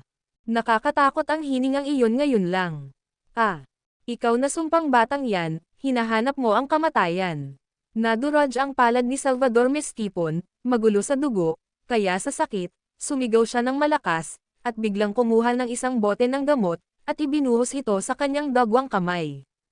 Sa isang pagkislap, sa sandaling dumampi ang nakapagpapagaling na likido sa kanyang palad, mabilis na nanambalik ang laman at buto. Tubig ng linglong pool iyan, dala-dala niya. Marami, nang masaksihan ang eksenang ito, ang agad na nahulaan na ito ang maalamat na tubig ng linglong pool, isang kataas-taasang banal na tubig na may kakayahang magpalabas ng isang immortal na katawan. Nang tuluyan ng gumaling ang kanyang kamay, muling dumagundong ang pangalawang latigo ni Josie Wilkinson. Ngunit ang isang dakilang emperador ay isa pa ring dakilang emperador, kahit na mas mababa ang ranggo, ang kanilang mga pamamaraan ay walang hanggan. Isang malakas na ungol ang pinakawalan ni Salvador Mestipon nang lumitaw ang isang pilak na sibat sa kanyang kamay. Ang teknik ng sibat ng pamilyang Mestipon ay kilala sa apat na larangan. Tusukin ang langit. Malakas na sigaw ni Salvador Mestipon, ang kanyang katawan ay parang multo, umiiwas sa beating god whip at umaasa sa bilis at paggalaw para makalapit kay Josie Wilkinson. Balak itong tusukin gamit ang kanyang sibat na pierce the heavens para mag-iwan ng madugong butas. Mapanganib. Habang nasaksihan ng lahat ang sandaling ito, pidyo nilang lahat ang kanilang hininga at matamang pinagmasdan kung kaya ni Josie Wilkinson napigilan ang atake. Ang video na ito ay edited by Urban Storytelling. Kabanata 1106 na lumitaw ang 10,000 dragon. Isang kapanapanabot na eksena ang dumating, dahil nang magalit ang dakilang emperador, tiyak na tilamsik ang dugo sa lugar. Nabasag ang palad ni Salvador Mestipon dahil sa isang immortal venerate, kaya naman labis siyang nagalit dahil nakakahiya iyon habang pinapanood siya ng lahat ng tao sa mundo. Kaya, para sa pangalawang galaw, direktang ginamit niya ang teknik ng sibat ng pamilya Mestipon at isinakripisyo rin ang kanyang silver spear. Hindi siya nakipaglaban ng harapan kay Josie Wilkinson dahil hindi naman kailangang gawin iyon, lalo na't nalampasan ng kanyang magic treasures ang sa kanya. Kaya naman, ang kailangan lang niyang gawin ay iwasan ang latigo ni Josie at saka hampasin ito hanggang mamatay gamit ang kanyang teknik sa sibat. Walang pumihil, dahil ang pamilya Mestipon ay tunay na walang kinatatakutan na katulad ni Joseph Schwartz. Nanlalaki ang mga mata ng lahat, nagtataka rin kung paano ipagtatanggol ni Josie Wilkinson ang sarili. Gayunpaman, sa gulat ng lahat, walang balak si Josie na umiwas o magtanggol, sa halip, mas binilisan pa niya ang paghampas. Lumalaban siya hanggang kamatayan, gamit ang isang teknik na panlilinlang sa sarili. Tila inaasahan na ni Salvador Mestipon ang galaw na ito, handa na ang puso niya, nakangising sabi niya. Habang nababalot siya ng immortal chi at isang kislap ng gininto ang liwanag ang lumitaw din ang power of merit. Ang mga dakilang emperador ay pawang nagtataglay ng power of merit, na hindi lamang kayang pumatay kundi nagsisilbi ring pinakamahusay na depensa. Kaya, nang pinakawalan ni Salvador ang kanyang immortal chi at ang power of merit ay sumikat, ang liwanag na ito ay kakaibang nagkulay madugong kulay sa gitna ng ginintuan at pula, na tuluyang nagsisilbing panangga sa kanya. Nangyari ang lahat sa isang iglap, sa isang kisap mata, tinamaan ng divine whip ni Josie Wilkinson ang immortal chi at power of merit ni Salvador. Umungol si Salvador, ang liwanag ng parehong ilaw ay hangina ng husto, at isang patak ng dugo ang lumabas sa kanyang bibig, malinaw na nagpapahiwatig ng kakilakilabot na kapangyarihan ng banal na latigo. Siyempre, habang tinatamaan siya ng latigo ni Josie, ang kanyang silver spear ay tumagos na sa dibdib ni Josie Wilkinson. Maraming manonood ang likas na pumikit. Ito ay isang suntok mula sa isang dakilang emperador, isang sibat ng pamilyang Meskipon. Kaya naman, bagamat tila layunin ni Josie Wilkinson na magkawatak-watak ang pagkawasak, sa katotohanan, siya ay tiyak na mamamatay, habang si Salvador Meskipon ay magtatamo lamang ng maliliit na pinsala. Kasabay ng tunog ng kalabog, habang ang lahat ay hingal na hingal sa kahihintay sa tipikal na ingay ng sibat na tumatagos sa laman, sa halip, ay may narinig na pagsalpok ng metal, kasabay ng mga kislap. Tunay nga, ang lakas ng dulo ng sibat ay nagpalipad kay Josie Wilkinson na parang saranggola. Ngunit sa sandaling ito, lahat ay natulala dahil hindi namatay si Josie Wilkinson. Hindi lamang siya hindi namatay, kundi hindi rin naman tinusok ang kanyang balat ng silver spear, nasugatan lamang siya ng napakalakas na puwersa. Nakatayo si Salvador Meskipon na tulala sa kawalan, nanlaki ang mga mata ng ilang dakilang emperador, at ang mga hindi gaanong practitioner ay nakaranas ng short circuit sa pag-iisip. Ano ba ang nangyayari sa mundo? Isang atake mula sa isang dakilang emperador at isang sibat ng pamilyang Meskipon ang nabigong pumatay sa isang immortal venerable first grade. Anong uri kaya ng mahiwagang kayamanan ang taglay ng babaeng iyon? Kasabay ng isang puff, na unang humajejek si Leilani May, ang dakilang emperador, at sinabing, mukhang malubha ang pinsala ni Salvador Meskipon. Mukhang natalo na naman siya ng dalagang ito. Pumikit ang dakilang emperador Tian Yuan habang tumatango, alam ko na ngayon kung ano ang depensa ng ginang, ang Golden Scales Armor, isang natatanging artifact ng pamilyang Wilkinson. Pero kahit ang Golden Scales Armor ay hindi dapat ganito kalakas, di ba? Sa kabila ng pagiging isang ikalawang gradong dakilang emperador ni Salvador, hindi kayang basagin ng kanyang sibat ang baluti. Nagtatakang tanong ni Emperador Qing. Gusto ko ring malaman yan, pero mukhang mayroon tayong interesanteng palabas na mapapanood, natatawang sabi ng dakilang Emperador Tian Yuan. Nakaupo sa gitna ng karamihan, ang lider ng angkan ng pamilyang Meskipon, si Kaisen Meskipon, na nasa ikalimang pwesto, ay may malungkot na ekspresyon, isang nakamamatay na tingin sa kanyang mga mata, at may bahid ng pagkadismaya. Dalawang galaw, natalo si Salvador Meskipon sa dalawang galaw, at natalo na lamang sa isang immortal venerable first grade. Nakakahiya ito, nakakahiya para sa pamilyang Meskipon. Gayunpaman, si Joseph Schwartz, ika-4 na pwesto, ay naningkit ang kanyang mga mata dahil sa kuryosidad habang pinagmamasdan ang kanyang minamahal na babae at walang humpay na kinakamot ang kanyang baba. Tumahimik, mula sa paligid, maraming nakamasid ang napanganga sa gulat, at sila rin ay natuwa. Isang dakilang emperador ang nasugatan ng isang immortal venerate, at ngayon ay tila walang paraan ang dakilang emperador para harapin ang immortal venerate. Ito ay isang pambihirang palabas, isang pambihirang tagpong bihirang masaksihan. Kung ang babaeng ito ay nakaligtas sa labanan ngayon, ang kanyang mga inaasahan sa hinaharap ay malamang na walang hanggan, at ang kanyang pagpasok sa ranggo ng Immortal Emperor ay sandali na lamang. Whoosh! Habang pilit siyang umaatres, biglang sumigla ang diwa ni Josie Wilkinson dahil, pagkatapos ng dalawang galaw, nalaman na niya ang limitasyon ni Salvador Meskipon. Kaya ngayon, dito at ngayon, balak niyang patayin si Salvador Meskipon sa publiko, bilang paghihiganti sa kanyang malalim na sama ng loob. Whoosh! Patuloy siyang tumalon, sumugod muli habang umaalingaw-ngaw sa paligid niya ang Whip of God striking. Sakop ng emperador, sakop ng emperador, sakop ng emperador, ang pilak na sibat na nababalot ng kasimplehan, matapang na sumisikat sa bukang liwayway. Sumugod din si Salvador Meskipon na parang baliw, patuloy na ginagamit ang sakop ng emperador. Bagamat maaaring masira ng kanyang kalaban ang kanyang nasasakupan, ang pagsira nito ay mangangailangan din ng oras, at ang kailangan niya ngayon ay isang pagkakaiba sa tiyempo. Bukod pa rito, alam niyang tumutubo na sa balat niya ang Golden Scale Armor ni Aiden Wilkinson, kaya sa pagkakataong ito, inatake niya ang pinakamahina nitong bahagi, ang mga mata nito. Inilabas niya ang kanyang sukdulang bilis, sinikap na makatama ng isang nakamamatay na suntok kay Josie Wilkinson, kinagat pa niya ang dulo ng kanyang dila para mapalakas ang kanyang lakas sa pakikipaglaban habang sumusulong. Alam ni Aiden Wilkinson na oras na para tapusin ito, bagamat binalaan siya ni Yusuf Zok na huwag basta-basta ibunyag ang 5-clawed Golden Dragon Khan inuman. Pero dahil nasa harap niya mismo ang kanyang kalaban, naisip niyang sulit na ibunyag ang kanyang sikreto at mamatay kung mapapatay niya ang kanyang kaaway. Pareho silang mabilis na sumugod, at alam ng lahat na sila ay desperadong nakikipaglaban. Ginamit ni Salvador Mestipon ang kanyang ultimate move, sinunog ang kanyang sarili para mapalakas ang kanyang combat power, at tila binabaluktot ni Josie Wilkinson ang kanyang katawan, kasabay ng mga ungol na nagmumula sa kanya. May mali, kumunot ang noo ni Quezon Mestipon habang nanonood. May mali, gagamitin din ng babaeng iyon ang kanyang ultimate move, pero ano iyon? Matamang pinagmasdan din ng dakilang emperador at ng iba pa si Aiden Wilkinson. Sa sandaling ito, gaano man kahanga-hanga si Salvador Mestipon, hindi niya makuha ang kanilang atensyon, sa halip, sila ay mausisa tungkol sa tunay na kakayahan ng kahanga-hangang babaeng ito.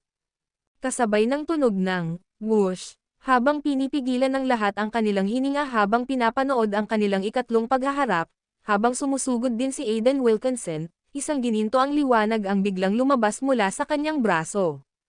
Nakita ng lahat ang pag-usbong ng guhit ng ginto, at inakala nilang isa itong nakatagong sandata ni Aiden Wilkinson. Gayunpaman, habang sumisikat ang guhit na ginto, sinundan ito ng isang siksik na parang bahay pukyutan na mga gininto ang ilaw na sumasabog mula sa kanyang katawan. Umungol, ungol, ungol, ungol. Matapos mawala ang lahat ng gininto ang liwanag, ang tunog ng ungol ng dragon ang bumalot sa kalangitan. Nang sumunod na segundo, sa gulat ng lahat, ang lahat ng gininto ang liwanag ay nagbago at naging halos 6 na metro ang haba at maiikling mga gintong dragon, lahat sila ay mga gintong dragon na may 5 kuko. Ano? Hindi maganda. Puff. Isa lang ang nainom ko, pero ilan ang naroon? Tumilapon ang Green Emperor sa kanyang bibig, gulat na gulat. Sumusugod sana si Salvador Mestipon, ngunit agad siyang napalibutan ng isang dagat ng libu-libong gintong ilaw. Nang sumunod na segundo, nakakita siya ng hindi mabilang na mga dragon na may 5 kuko, nangangagat, kumakamot, tumatawag ng hangin at ulan, at tumatama gamit ang kidlat. Bigla, habang siya ay lubos na nalilito, siya ay nilublob ng libu-libong gold dragon. Kasabay ng isang splash, bang, ang pilak na sibat ay nahulog mula sa langit sa loob lamang ng wala pang isang segundo, bumagsak sa lupa, habang si Salvador Mestipon ay tila walang iniwang kahit isang hibla ng buhok, hindi alam kung aling dragon ang lumamon sa kanya ng buhay. Sa pagkamatay ni Salvador Mestipon, ang libu-libong gold dragon ay agad na bumalik sa depensa, walang humpay na umiikot at umuungal sa paligid ng katawan ni Aiden Wilkinson. Ang kanilang presensya ay dakila at makapangyarihan. May makapagsasabi ba sa akin, totoong mga dragon ba yan o pekeng mga dragon?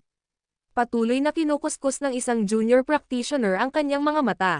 Tunay silang mga dragon, tunay na mga dragon, lahat sila ay mga gininto ang dragon na may 5 kuko, libu-libo sila, nako, ano ba itong nakita ko? Sa sandaling ito, maging ang dakilang emperador ay lubos na nalilito. Ang video na ito ay edited by Urban Storytelling. Kabanata 1107 nagsimula ang pagbagsak ng panahon ng Dharma. Ang Immortal Emperor ay nasa ikatlong pwesto sa Immortal Realm. Ang Heavenly Dao ay may isang kabayo, isang Golden Dragon na may 5 kuko, at dahil mismo sa kabayong ito kung kaya siya naging tanyag sa 4 na domain. Sino pa ba sa mundo ang maglalakas loob na hulihin ang 5-clawed Golden Dragon, ang ipinagmamalaki ng Lopez Clan ng Demon Clan, para magsilbing karwahe?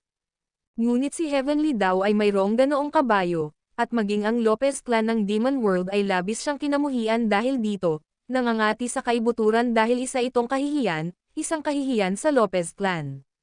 Gayunpaman, sa sandaling ito, nakaramdam ng labis na katawa-tawa si Heavenly Dao, at maging ang dati niyang pagmamataas ay sumunog sa kanya dahil iisa lang ang kanyang kabayo, samantalang si Josie Wilkinson ay nagpakawala ng 10,000 sa isang hampas lamang. Lahat sila ay mga isinumpang Golden Dragon na may 5 kuko. Tila ang buong Lopez Clan ng Demon World, kasama ang lahat ng 5-clawed Golden Dragons ng 3 Realms, ay maaaring hindi umabot sa 10,000, tama ba? Hindi, marahil hindi kahit 1,000. Ngunit itong si Josie Wilkinson ay may 10,000, at nang lumitaw ang 10,000 gininto ang dragon na may 5 kuko, lahat ay nakanganga na parang nakalunok ng mga itlog ng gansa, hindi maisara ang mga ito. Maging ang kataas-taasang emperador mula sa mundo ng mga elemento, ang nakakita ng hindi mabilang na mga kababalaghan at malamang naaakyat sa pagka-Diyos sa kaharian ng langit, ay natulala sa oras na ito. Hindi ito maisip, talagang nakakagulat. Panalunin ang babaeng ito, panalunin ang mundo. Sa wakas, ang kataas-taasang emperador ang unang tumugon, at binigkas niya ang 6 na salita, panalunin ang babaeng ito, panalunin ang mundo. Hindi siya nagkamali, sino mang makakaagaw sa kanya, kung sakaling ang 10,000 gold dragon niya ay umabot lahat sa antas ng Demon Emperor, lahat ng Diyos, demonyo, at iba pa ay mayayapakan. Siya lamang ang igagalang higit sa lahat, walang makakatapat sa kanya, hindi siya matatalo ng pinagsamang bilang ng mga 9th grade Immortal Emperor.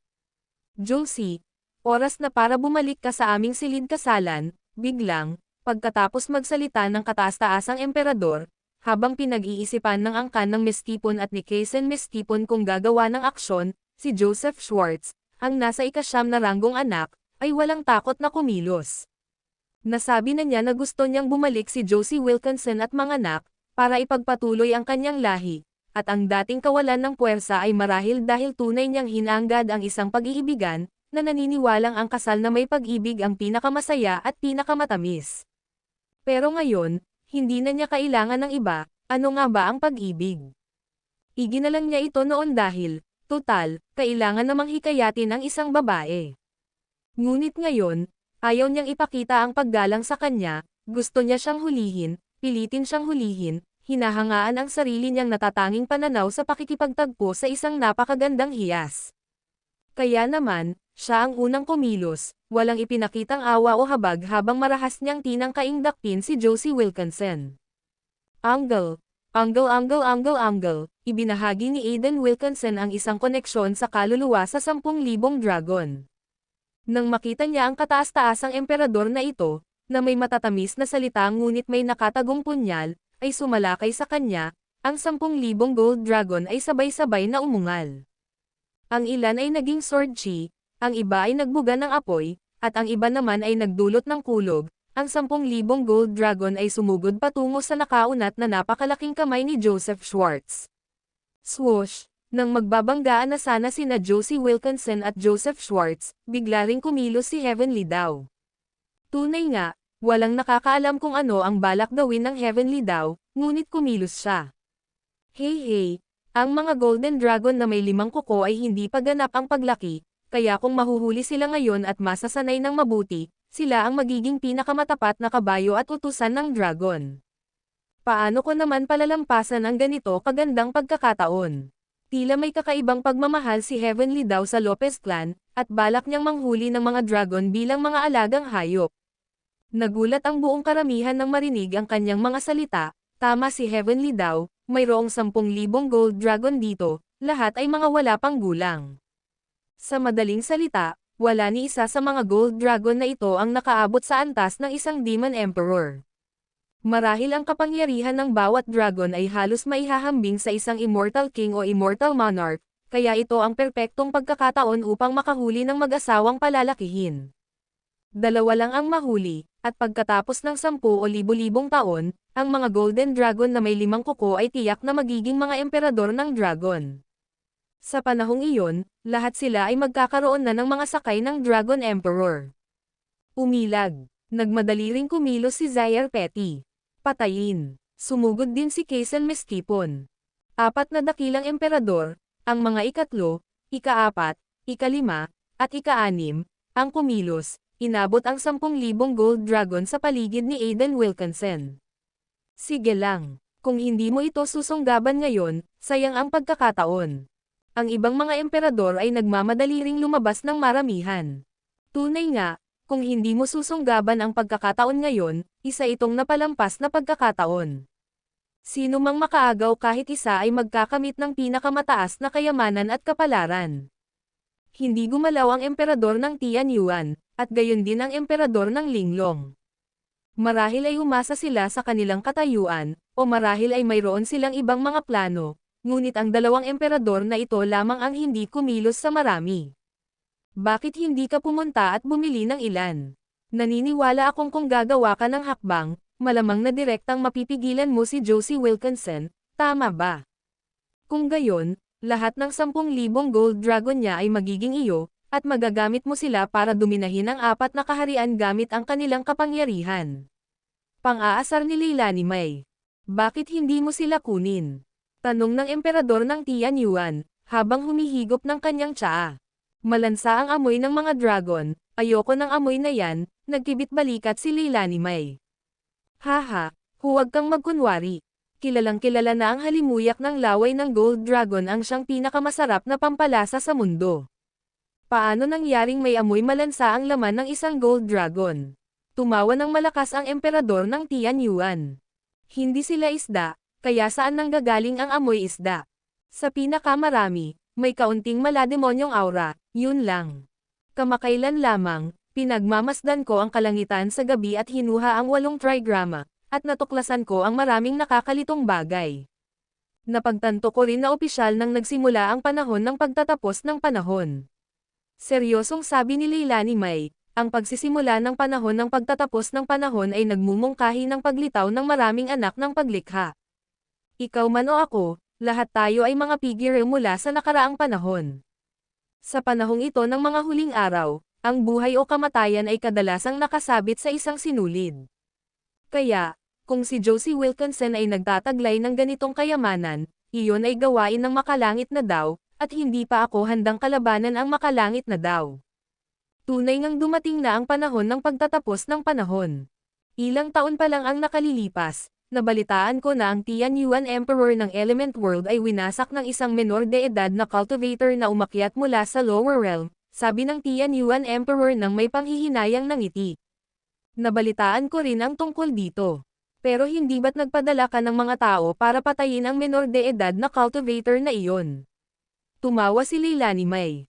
Wala akong pinadalang tao. Kahit alam mong opisyal nang nagsimula ang katapusan ng panahon at ang mga anak ng paglikha ay lumilitaw sa lahat ng dako, kaya paano ako magiging ignorante?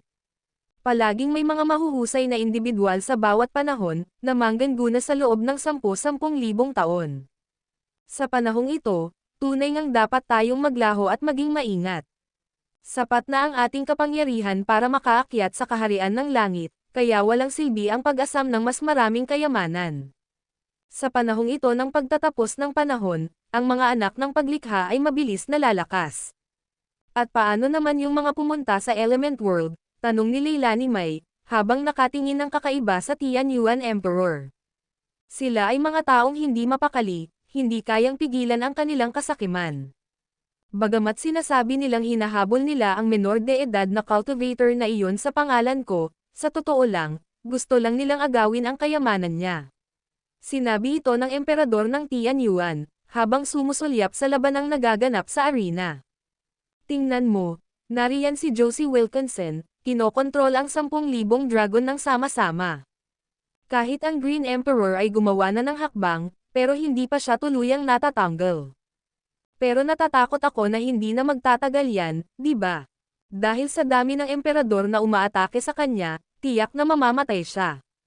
Hindi naman siguro, panoorin na lang natin. Nakangiting sabi ng emperador ng Tianyuan habang umiiling. Samantala, habang nag-uusap ang emperador ng Tianyuan at si Leilani May, sa gitna ng maraming emperador na kumukubkob kay Josie Wilkinson, na naging dahilan upang imposible para sa kanya na makatakas pakaliwa o pakanan, si Yusuf Zoc sa Blue Sea at Cloud Sky ay katatapos lang uminom ng 100 Supreme Monarch Heart Elixirs.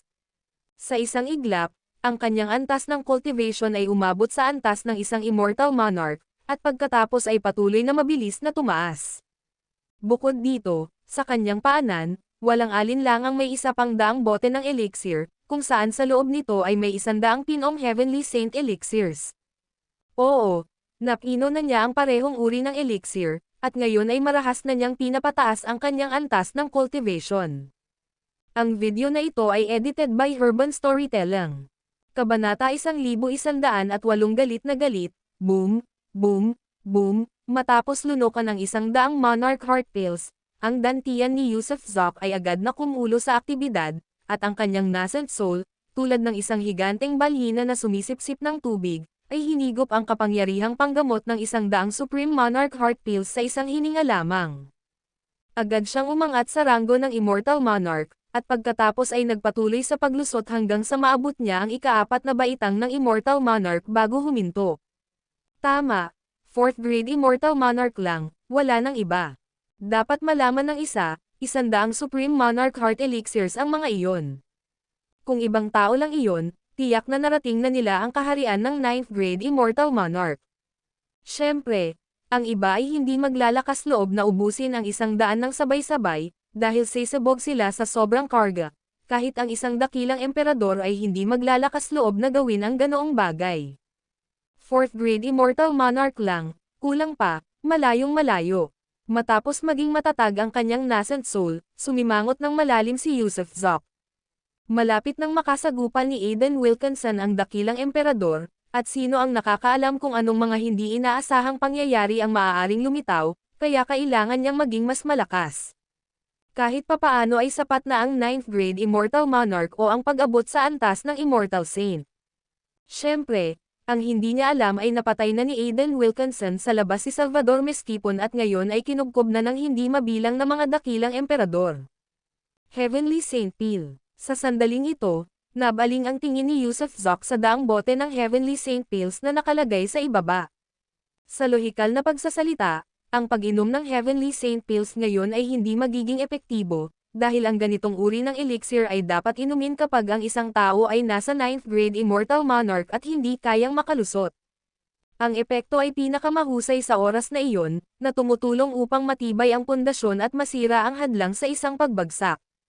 Pero ngayon, bilang isang 4th grade Immortal Monarch, ang pag-inom ng Heavenly Saint Pills ay isang walang ingat na pag-aaksaya ng mga regalo ng langit. Huwag na, basta't mapapanumbalik nito ang aking enerhiya, basta't kaya kong umunlad, iyon lang ang mahalaga. Nagngingit-ngit si Yusuf Zoc at sabay-sabay na isinalin ang lahat ng daang bote ng Heavenly Saint Pills sa kanyang bibig. Uus-uus-uus, uus-uus-uus, parang pagkain ng soybeans, nguyain at lulunin ito ni Yusuf Zoc ng malalaki ang subo. Buzz, buzz buzz buzz, sumabog ang enerhiya ng Heavenly Saint Pills sa kanyang dantian, at muling sinipsip ng kanyang nascent soul ang lahat ng kapangyarihan ng medisina na parang isang higanteng balyina. Lagok, lagok lagok lagok, napakalawak ng enerhiyang nakapaloob sa mga Heavenly Saint Pills, at hindi lamang ang mga tabletang ito ay may pinakamahusay na kalidad, bawat isa ay naglalaman din ng power of merit, na ipinatak niya sa mga ito. Kaya ang bawat tableta ay isang tableta ng paglikha, isang sukdulang kayamanan. Malamang kahit ang isang Immortal Emperor kapag nakita sila ay magnanasa ng ganoong tableta. Gayunpaman, ang ikinadismaya ni Yusuf Zoc ay matapos niyang makain ang 100 Supreme Heavenly Saint Pills, habang umuunlad ang kanyang nascent soul patungo sa mga huling yugto, mas lalong lumalakas ang enerhiyang kailangan nito. Kaya naman 4 na ranggo lang ang naabot niya dahil sa 100 tableta, at umabot lang sa 8th grade Immortal Monarch Realm. Immortal Monarch 8th grade, halos sapat na. Hindi maisip ang lakas ng nascent soul, at taglay ko ang hindi mabilang na divine skills, pati na rin ang Heaven Punishing Sword, kaya ang pagharap sa isang ordinaryong Great Emperor ay hindi magre-resulta sa kawalan. Huminga ng malalim si Yusuf Zoc, naniniwalang kayang talunin ng kaharian ng 8th grade Immortal Monarch ang isang 2nd grade Great Emperor. Sige, oras na para lumabas at tingnan ang sitwasyon. Ang banal na sense ni Yusuf Zoc ay kumalat mula sa Blue Sea at Cloud Sky, at matapos makitang walang tao sa paligid, siya ay napusweep, at kumari pa palabas. Phew, pagkalabas niya sa Blue Sea at Cloud Sky, marahas siyang tumalon sa ere at tumingin sa direksyon ni Heartbreak Cliff. Ang lugar na ito ay libu-libong milya ang layo mula sa Heartbreak Cliff, ngunit sa kasalukuyan niyang mga kakayahan, kahit walang telekinesis o divine sense, nakakakita siya ng libu-libong milya ang layo. Gayunpaman, nang mapadako ang kanyang tingin sa direksyon ni Heartbreak Cliff, laking gulat niya nang matuklasan na mayroong isang malawakang kaguluhan na nagaganap doon, kung saan hindi mabilang na mga gold dragon ang lumilipad at umuungal.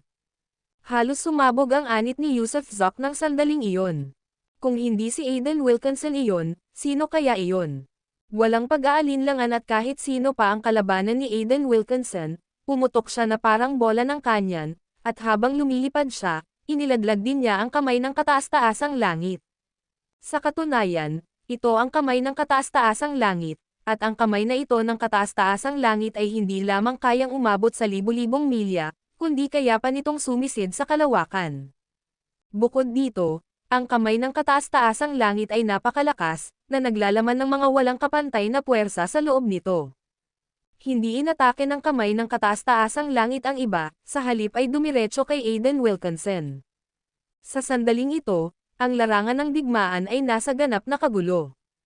Habang nakapalibot kay Aiden Wilkinson ang hindi mabilang na mga dakilang emperador, mahusay siyang umindayog pakaliwa at pakanan, iniiwasan ang kanilang mga atake habang napananatili pa rin ang kanyang balanse.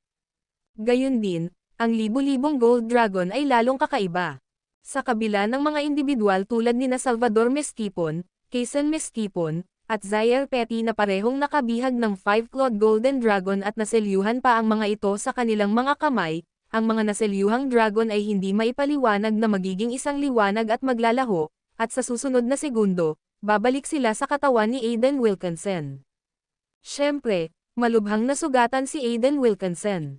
Dahil sa dami ng mga dakilang emperador na kumilos para supulan siya, naliligo siya sa dugo.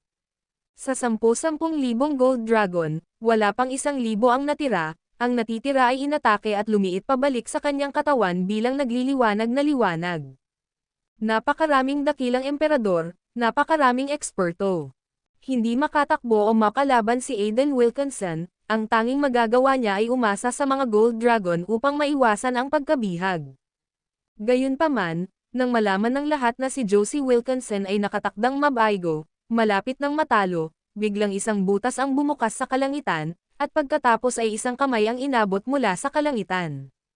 Ang kamay na iyon, na puspos ng power of merit, walang katapusang Dao power, domain power, star power, immortal essence at iba pa, ay nagbigay ng impresyon ng hindi mapaglabanan na puwersa nang magtagpo ang lahat ng mga kapangyarihang ito. Biglang lumitaw ang kamay na walang nakakaalam kung ano ang nangyayari bago pa man ito mahawakan ang katawan ni Aiden Wilkinson. Fayo, Tomas, ako ito. Ang 1,000 milya ay isang hakbang lamang para kay Yusuf Zoc. Kasabay ng pagdating ng kamay ng kataas-taasang langit, lumitaw din ang kanyang figure, at sa isang iglap, hinailan niya si Aiden Wilkinson papunta sa kanyang tabi.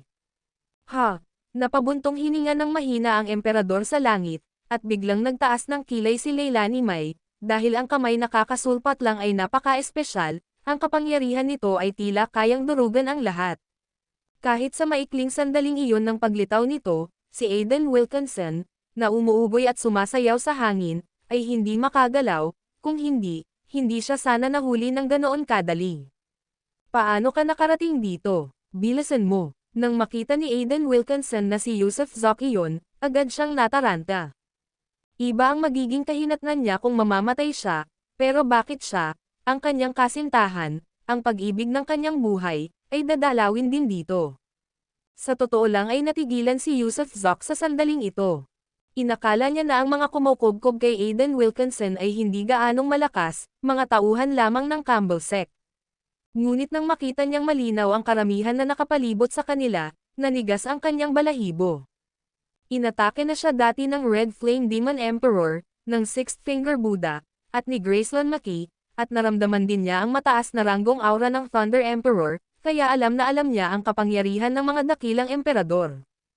Ngayon, sa mga kumukubkob kay Aiden Wilkinson, mayroong hindi bababa sa 100 kapantay ng Red Flame Demon Emperor, at ilan pa nga ang nagpapakita ng isang matakon na aura, tila gustong lumunin ang lahat, na talagang nakakatakot. Nako, ang pinaka-nangunguna sa mga dakilang emperador ng ika-9 na baitang. Natulala si Yusuf Zoc, at talagang nataranta. Asawa mo ba siya? Bigla, sa maikling katahimikan sa arena, sumigaw ng malakas si Joseph Schwartz, ang kanyang Hungarian pumatay ay nakasisilaw habang nakatingin kay Yusuf Zoc.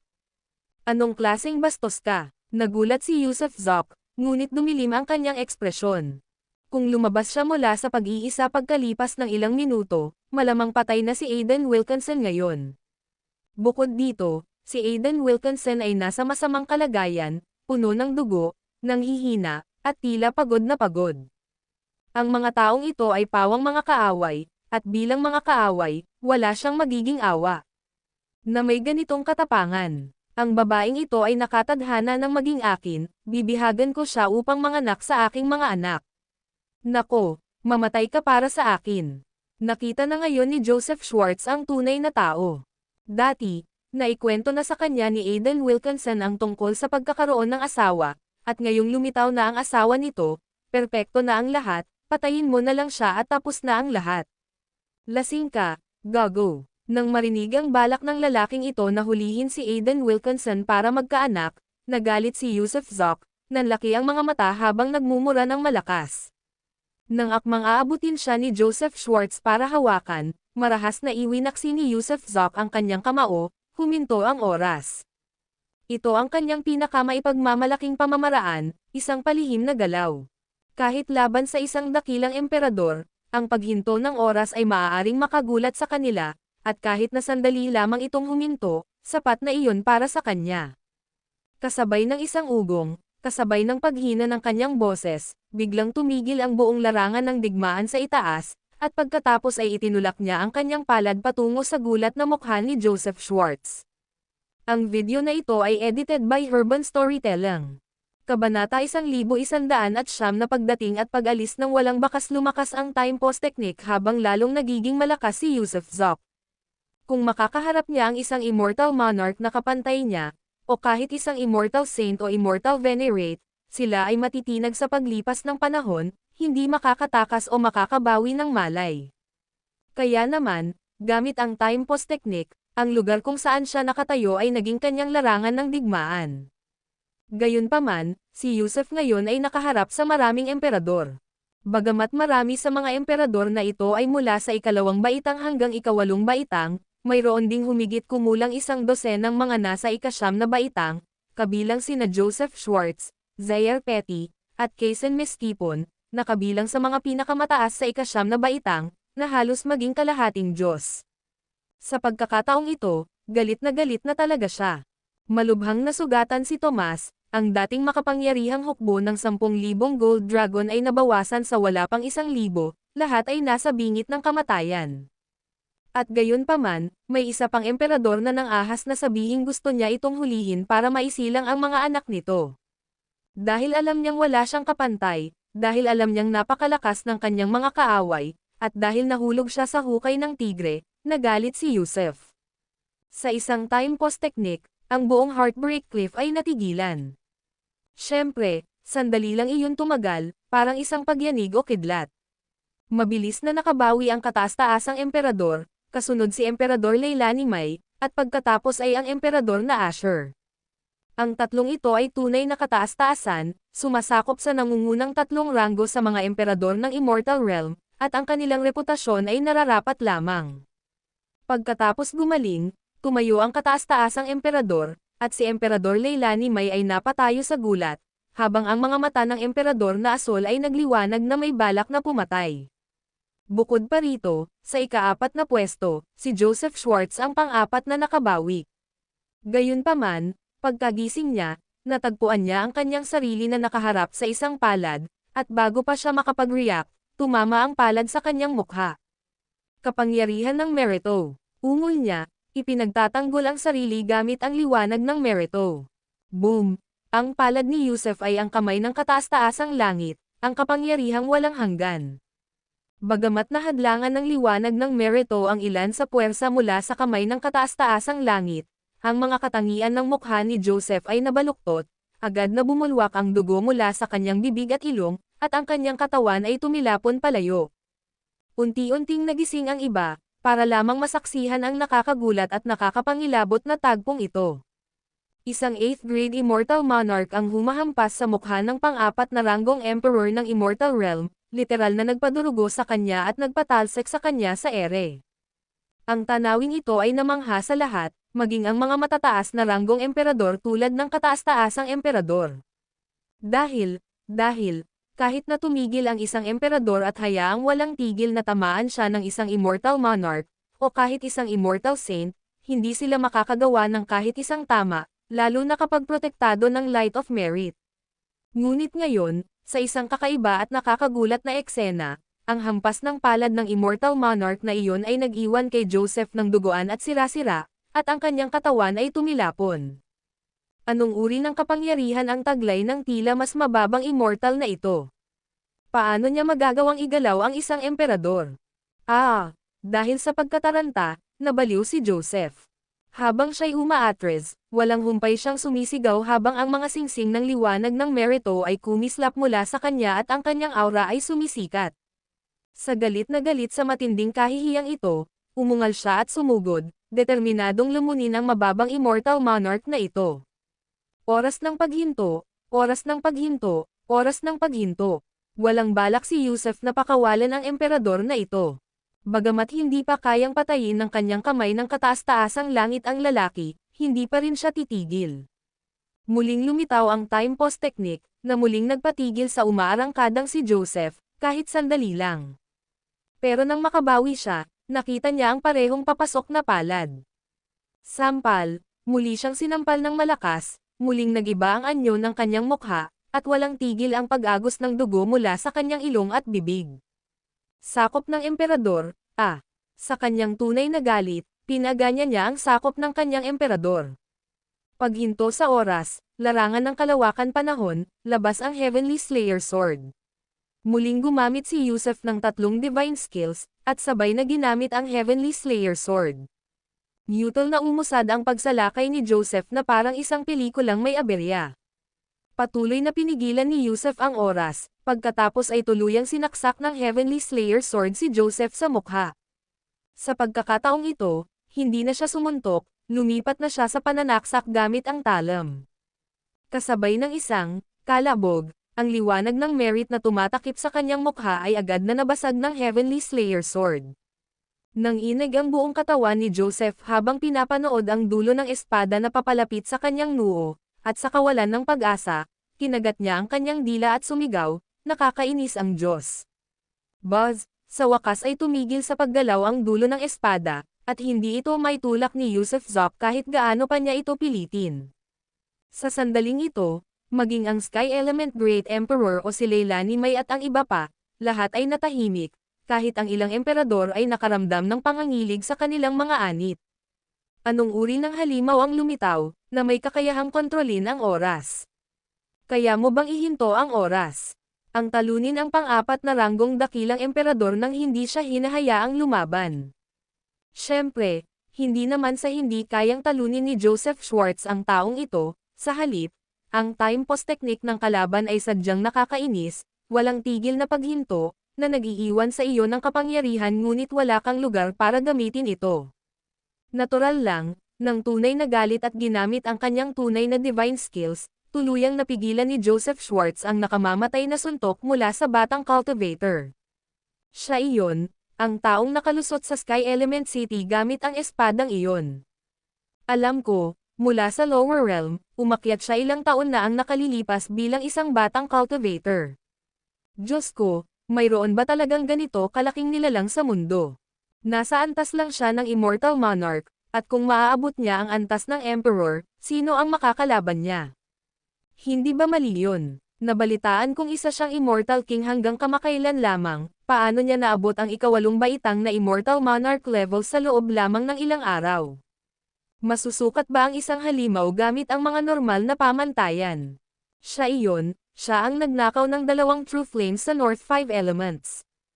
Ano, siya ba talaga yan? Paano siya nakarating sa Upper Element Realm ng ganoon kabilis? Hindi naman siya pwedeng dumating ng ganito kabilis, di ba? Sino ang nakakaalam? Hindi mabilang na tao ang nagsimulang mag-usap, at ang iba pang mga dakilang emperador ay hindi na muling kumilos, nakatitig lamang ng blanko sa galit na batang magsasaka at sa galit na si Joseph Schwartz. Buzz, si Joseph Schwartz, na siyang pumihil sa Heavenly Slayer Sword ni Yusef Zok, ay sa wakas ay nagsimulang gumanti ng atake. Sa pagkakataong ito, hindi na siya sumugod pasulong sa halip ay itinuro niya ang noo niya, at agad na namula ang mga mata niya. Dahil nasa ika-4 na pwesto siya, taglay niya ang walang kapantay na divine skills. Kaya nang maging pula dugo ang kanyang mga mata, isang pulang ilaw din ang nagsimulang kumislap sa paligid ng kanyang katawan. Bitawan ang Great Heart Demon Technique. Malakas niyang sigaw, isang kakaibang tunog ang lumabas sa kanyang bibig, diretsong tumungo kay Yusuf Zok. Nakaramdam si Yusuf ng isang walang kapantay na panganib, at ramdam pa niya ang hindi mabilang na mga intensyong pumatay na walang tigil na sumusulpot sa likuran niya. Sa katotohanan, lahat ay naghihintay na supalan siya, naghihintay ng kanilang pagkakataon. Alam niyang hindi na siya maaaring magtagal pa, nailabas na ang sarili niyang killer move, pero hindi nito napatay ang Great Emperor, na nangangahulugang hindi pa rin sapat ang kanyang cultivation level, malayo pa sa sapat. Hindi magiging matalino ang patuloy na pakikialam dito.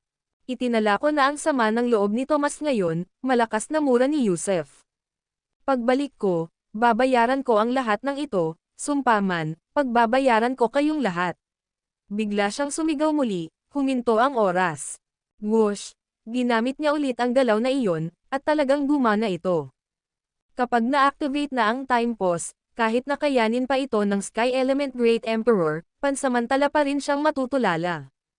At sa maikling sandaling iyon, hindi tumama ang Great Heart Demon Technique ni Joseph Schwartz sa target nito. Nang bumalik sa kanilang katinoan ang lahat, ang batang cultivator at si Aiden Wilkinson ay nawala na ng walang bakas. Saan ka tatakbo? Malakas na sigaw din ni Joseph Schwartz at sa kalubos na inilabas ang kanyang divine sense. Akala niya ay hindi tatakas ng masyadong malayo ang batang cultivator, iniisip na hindi ito makakatakas ng lampas sa saklaw ng kanyang divine sense. Gayunpaman, nang mapalawak niya ang kanyang banal na pananaw hanggang sa limitasyon nito, laking gulat niya nang wala siyang makitang bakas ng batang tagapagsaka sa langit o sa lupa. Parehong natigilan ang Sky Element Great Emperor at si Leilani May dahil hindi nila makita ang batang cultivator sa loob ng kanilang divine sense. Napakalakas na banal na sense, kaya niyang tahakin ang oras at kalawakan. Sigaw ni Leilani May. Ang video na ito ay edited by Herban Storytelling. Kabanata 1110 Leilani Great Emperor Linglong Pond Elemento kumukulo ang mundo, gayon din ang Immortal Realm. Ang banal na pang-4 na dakilang emperador ay binugbog ng isang mababang immortal monarch na baguhan at umalis na ang buntot ay nasa pagitan ng kanyang mga binti. Ito ang pinakamalaking balita simula ng pagbubukas ng langit at lupa, sa buong kasaysayan. Mabilis na nabunyag ang pagkakakilanlan ng maliit na magsasaka isang menor de edad na magsasaka mula sa mundo ng mga mortal, ang tunay na pangalan ay Yusuf Zok, na gumamit ng mga pangalang Bryson Campbell, Joe Gong, Zayden Newton, at Martin Hop. Gayunpaman, mas gusto pa rin ng mga tao na tawagin siyang Martin Hop dahil sa pangalang ito siya umusbong sa mundo ng Central Element. Ang menor de edad na cultivator na ito ay nagtataglay ng isang magic treasure sa antas ng kuweba, gumamit ng isang divine artifact na lumalabag sa prohibition na kayang tumawid sa oras at espasyo, huminto sa oras, magpakawala ng stellar power, at kahit naman akit gamit ang hindi kilalang malalakas na puwersa. Walang duda, ang magsasaka ay isang anak ng paglikha sa mga huling araw ng kautusan, kabilang si Aiden Wilkinson, na isa ring anak ng paglikha mula sa mga huling araw ng kautusan. Naghiwa-hiwalay ang mga tao sa Heartbreak Cliff. Umuwi ang lahat ng dakilang emperador upang dilaan ang kanilang mga sugat, ngunit ang mga alamat tungkol kay Yusuf Zok ay lalo lamang naging pantasya. Masasabing si Martin Hop ang naging pinakamainit na paksa sa Central Element World, at Immortal Realm, at maging sa araw ng martial arts contest sa Heartbreak Cliff, maraming kilalang tao mula sa Buddha World, Magic World, at Demon World ang nakatanggap ng balita at hindi mapigil ang purihin ang kapangyarihan ni Martin Hop. Masasabing sa labanan sa Heartbreak Cliff laban kay Joseph Schwartz, mas pinatibay ni Martin Hop ang kanyang katayuan sa Immortal Realm. Total, lumayo siya sa ilalim ng mapagmasid na mga mata ng maraming dakilang emperador, at bago pa man umalis, ipinahayag na niya na maghihiganti siya sa lahat, na may balak na, patayin silang lahat. Ang gayong pagmamataas ay isang labis na arrogant. Gayunpaman, makalipas lamang ang 2 araw, isa na namang nakakagulat na balita ang lumabas, na walang kaugnayan kay Martin Hop ang kwento ng isang 9th grade Immortal Venerate. May mga bulong-bulungan tungkol sa isang 9th grade immortal venerate na nakapatay sa isang dakilang emperador na nasa ika-37 sa listahan si Emperador Wang Yangmang. Bukod dito, ang 9th grade immortal venerate na ito ay gumawa ng isang matapang na deklarasyon, hahamunin niya ang kanyang paraan upang umakyat mula sa ika-37 na ranggo na emperor patungo sa tuktok, kung saan naninirahan ang Heavenly Dao Great Emperor. Pinatay ng 9th grade immortal venerate si Wang Yangmang. Ito rin ay isang kahindik-hindik na balita.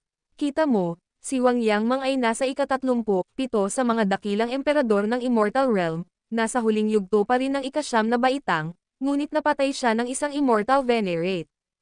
Kaya't pansamantala, nagkagulo ang opinyon ng publiko. Ano ang nangyayari sa Immortal Realm? Isa na namang halimaw na henyo ang lumitaw. Di nagtagal, nahukay din ang pangalan ng 9th grade immortal venerate na ito si Wen Shuai, na may hindi malinaw na pinagmulan at pinagmulan. Gayunpaman, inayos ng Heavenly Mystery Palace ang mga tauhan na maghintay sa labas ng ari-arian ng susunod na ika-36 na ranggong dakilang emperador, dahil gusto nilang malaman kung talagang pupunta roon si Wen Shuai. Bagamat hindi pa humuhupa ang pananabik para kina Martin Hop at Wen Shuai, isa na namang malaking balita ang lumitaw. Sa loob ng isang angkan mula sa pamilyang Erickson sa Central Element World, isa pang henyo ang lumitaw. Ang Erickson clan, na dating nagbunga ng isang dakilang emperador, ay unti-unting hamina matapos ang pagbagsak nito at lumipat sa Central Element World upang magpahinga, na nakalimutan na ng mga maharlika sa Immortal Realm. Gayunpaman, ngayon sa loob ng Erickson clan, isang batang ipinanganak sa labas ng kasal, matapos mawala ng maraming taon, ay bumalik at mag-isang winasak ang isang super sect ng Central Element World, ang Floating Snow Sect. Ang Floating Snow Sect ay mayroong mahigit 100,000 mga disipulo, ngunit lahat sila ay nalipol niya ng magdamag. Siyempre, ang dahilan kung bakit niya pinatay ang buong Floating Snow Sect ay dahil sa likuran nila ay nakatayo si Emperor Floating Snow, isang babaeng emperador na nasa ika-10 sa listahan ng mga dakilang emperador. Noong araw, pinatay ni Emperor Floating Snow ang ninuno ng Erickson clan. Isa na namang napakalaking henyo ang lumitaw, at sa bilang ni Aiden Wilkinson, ito na ang pang-4. Gayunpaman, hindi iyon ang katapusan nito. Kasunod ng paglitaw ng pamilyang Erickson, isa-isa nang lumitaw ang mga batang henyo, at ilan pa nga ang naglabas ng matatapang na deklarasyon, nagpadala ng mga liham hamon, na nagnanais na harapin si Martin Hop sa Heartbreak Cliff. Hindi nila mahanap si Martin Hop mismo, kaya sinasadya nilang ikalat ang balita. Sa grupong ito ng mga batang henyo, ang pinakanamumukod tangi ay ang 9th grade immortal venerate na nagngangalang Ezekiel Wilkinson, ang anak ni Thomas Wilkinson, na nasa ika-7 pwesto sa Great Emperor Rankings. Sa Immortal Realm, may mga bulong-bulungan na kaya na ni Ezekiel Wilkinson na makipagsabayan sa kanyang amang si Thomas Wilkinson. Tunay nga, ang isang 9th grade immortal venerate, na nag-iisang lumalaban sa isang Great Emperor ng 9th grade ng walang pagkatalo, ay isa ring halimaw. Sa madaling salita, sa isang iglap, lahat ng halimaw ng Immortal Realm ay natalon palabas. Walang alam si Yusuf Zok tungkol kina Wen Shuai, Ezekiel Wilkinson, at mga katulad nito. Sa sandaling ito, dala ang Emperor's Order sa kanyang kamay, nakapasok na siya sa maalamat na Immortal Realm. Bagamat maliit ang Immortal Realm, iyon ay kaugnay lamang ng Middle Yuan Realm at Upper Yuan Realm. Sa katunayan, ang Immortal Realm ay hindi naman maliit, at maituturing na isang napakalawak na langit ng grotto. Bagamat walang mga lungsod, mayroong mga bundok sa ibabaw ng mga bundok ng Immortal Peaks, at ang ilan sa mga Immortal Mountains na ito ay magkakaugnay.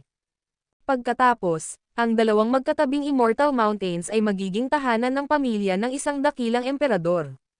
Nalaman ni Yusuf ang lokasyon ng Linglong Pond sa Immortal Realm mula kay Graceland Maki, sa isang lugar na tinatawag na Glassy Life and Death Ravine, na siyang nasasakupan ng pangalawang ranggo na si Leilani Mai, isang dakilang emperador ng Immortal Realm.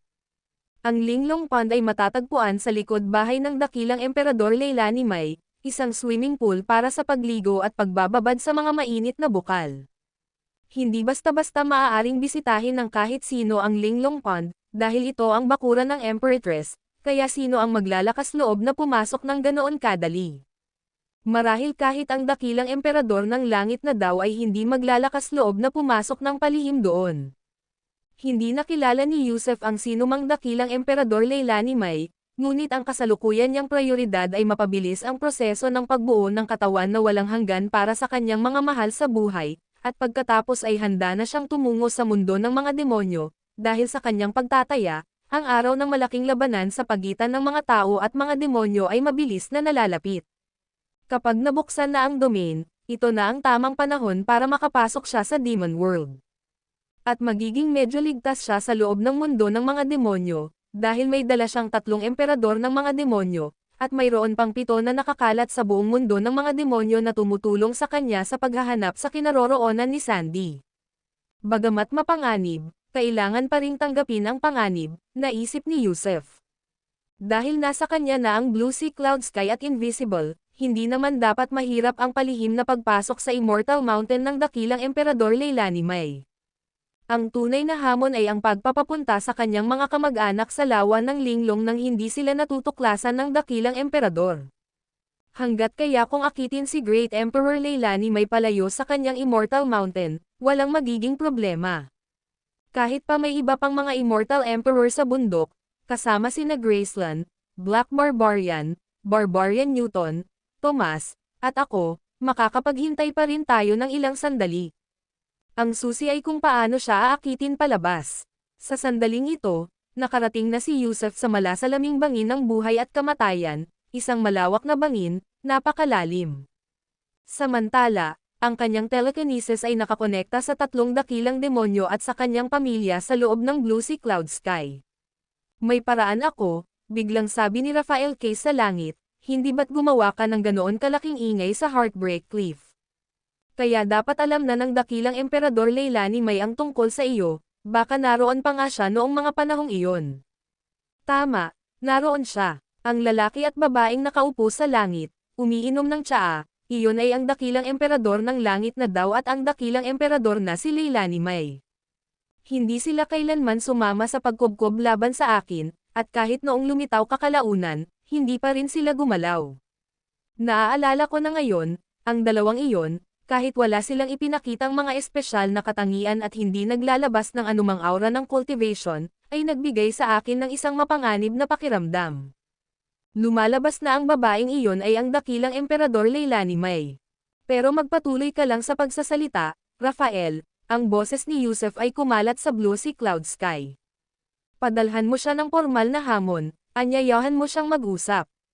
Tingnan mo kung lalabas siya, parang nagbato ka lang ng bato para humingi ng direksyon. Kung lalabas siya, matagumpay natin siyang nalinlang, kung hindi, mag-iisip tayo ng ibang paraan.